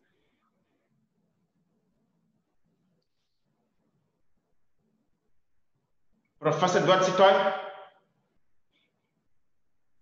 Thank you. Let me repeat what I said at the beginning, is that Cabo Delgado is the province with the least literacy level in the country. And there's a problem with formal employment because formal employment requires formal education. And most of the jobs that have been created by these multinational oil companies, most of their jobs are highly skilled jobs. And people without any kind of formal education cannot access those jobs. So I think one of the first tasks of a national development agency would be to provide as much as possible solid technical training to youth in that area, not just in Cabo Delgado, but also in Nampula and Niassa, because I don't think that it will take long before the Islamic military insurgency gets on to Nampula and Niassa. So I mean, youth in those provinces need to be exposed to opportunities for educational advancement so that they can acquire skills that would allow them to then be enrolled in formal employment. So that should be the focus at the moment by the government. Thank you. Thank you very much, Professor Sitoy. Vincent, you said allowing conversation to flow freely. But I've said, in the case of Cabo Delgado, that's not the case. Cabo Delgado at the moment is a no-go area. It's a no-go area. Journalists are being denied access. Journalists, they have to flee. Journalists are being abducted. And there is the whole militarization of the civic space. That is the instrument of control to some extent. Tell me a bit more there.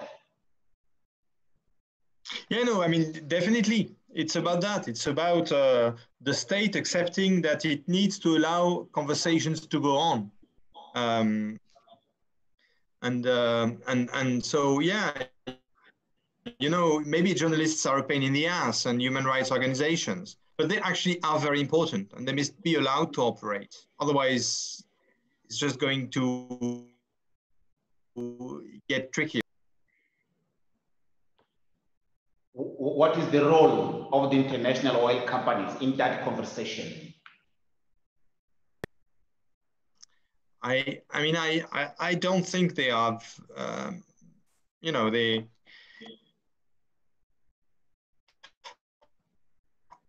I don't know. I mean, I don't know the specifics of where they are, what they're doing, you know, how real the investments are now, how they are reacting to the instability.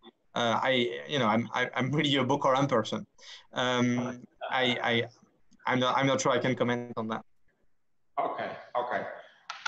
Thank you very much, Vincent. Thank you very much, Vincent. Really enjoyed that. Now, you know, I turn to you, Professor Mohammed Saleh.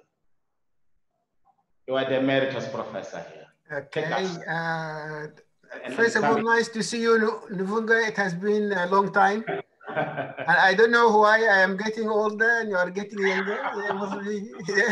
There is a secret, you know, you must tell me that secret when I come to Mozambique. Eh? Yeah, I think this is a really a good conversation. And also, I think we have covered a very, very large area. We dealt with the bigger picture. The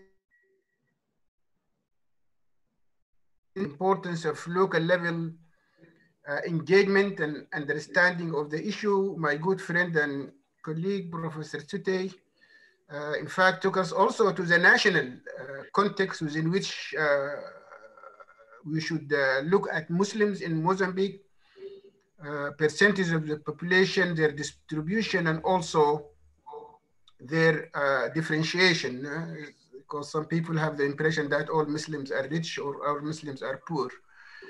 And also he gave us some very good insight on why Cabo Delgado rebelled, also from a national. So we covered quite something. Also, we dealt with the regional aspects of these movements and all of that. And we cascaded them from the local up to the global. And of course, Vincent talks about the importance of the local global nexus. I think that is very important.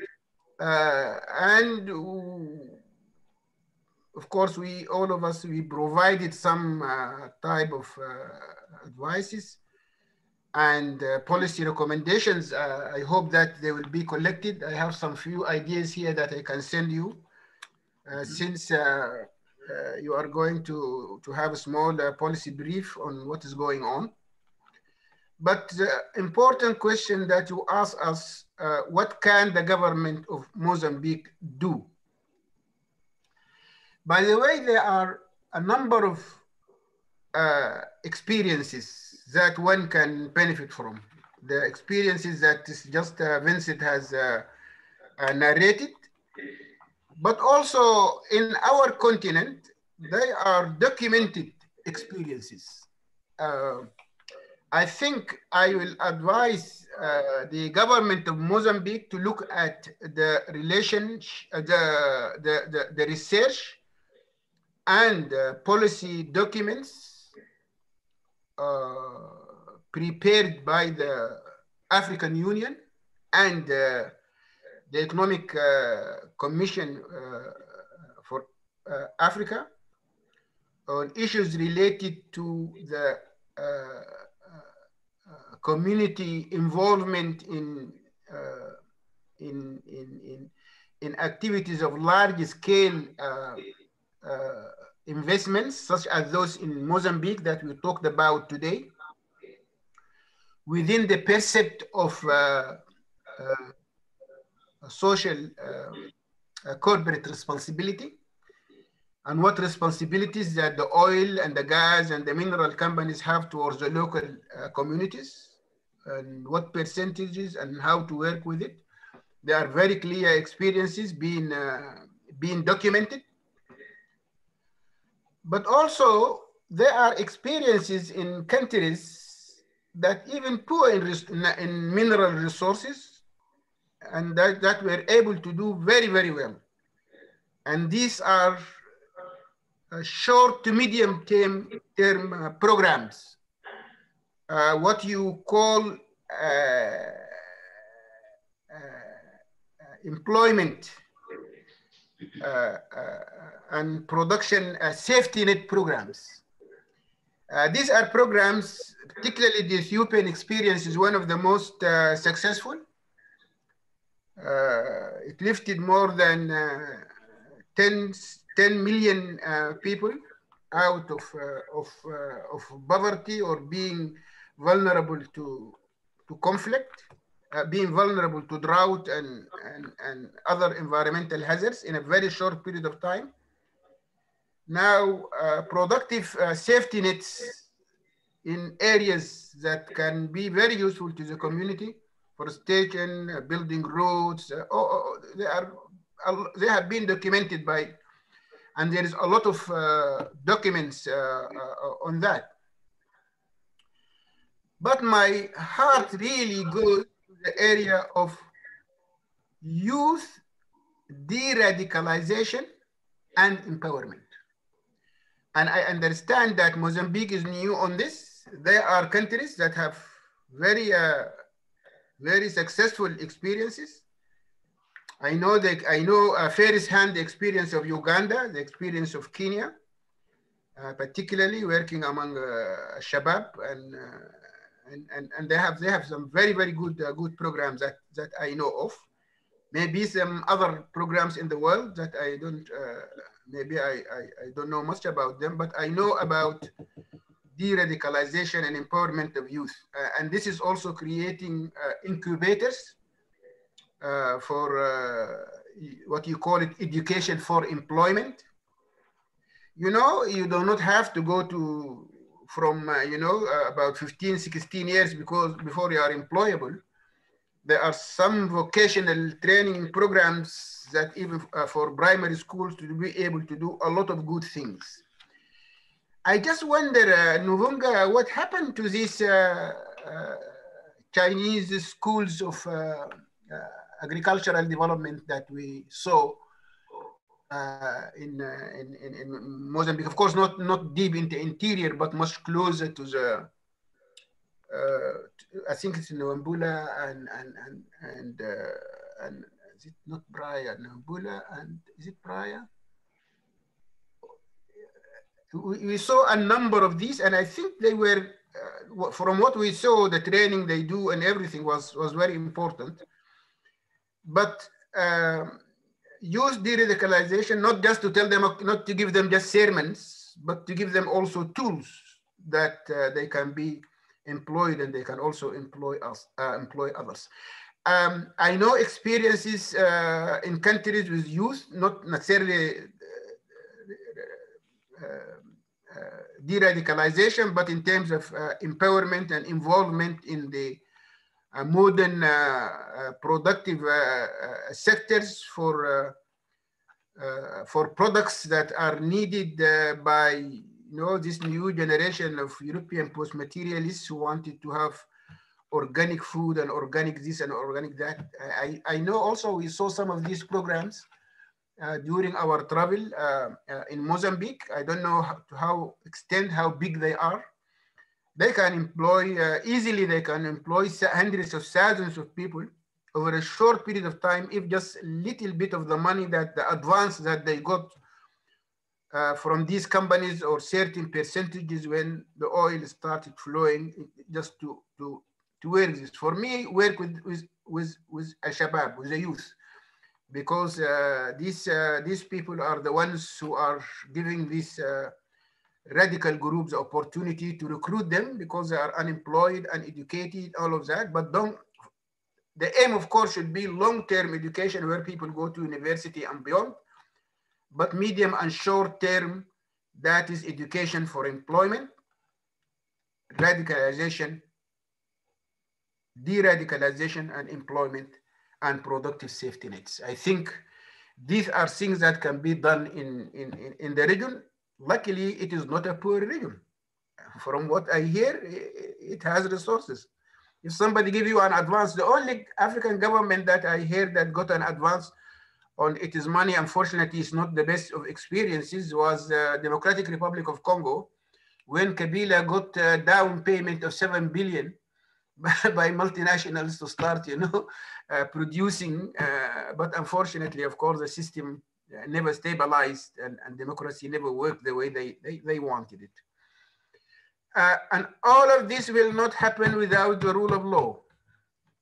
And that is something that CDD and partners throughout the African continent should push the area of the rule of law, respect for human rights, anti-corruption. Thank you.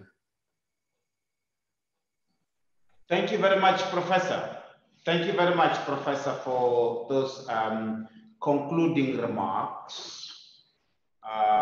The de-radicalization and empowerment of the youth, that is the way forward. Long term, that is the way forward. But we are facing a problem today. And you mentioned the case of an African country that was given money advance. In the case of Mozambique, the leaders, they went to borrow illegally against future revenues. That's also part of the problem here. That's also part of the problem. Not because they cannot go anymore to borrow, to make the necessary investments in order to preempt, but also they have put the country in a situation where it almost bankrupt. That is bad governance. That is bad governance, and that is part of this problem, Professor. But that was not the theme of today's conversation. This series of webinars, critical reflections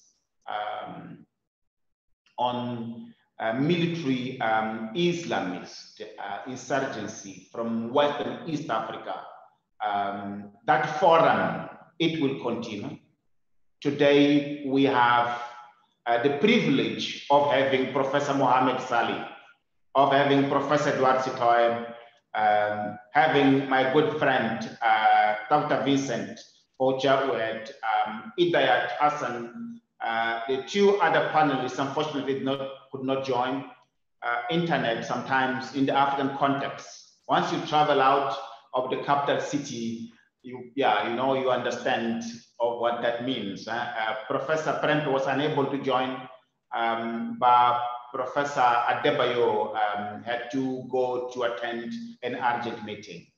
I would like to thank you all, my panelists, the participants, on behalf of the 3 CDDs, CDD Mozambique, CDD West Africa, and CDD Ghana. As I've said, this is the beginning of a series of conversations aimed at drawing lessons and policy recommendations, not only for Cabo Delgado, but for Africa. This is an African problem. I thank you very much. I will see you soon. Thank you very much.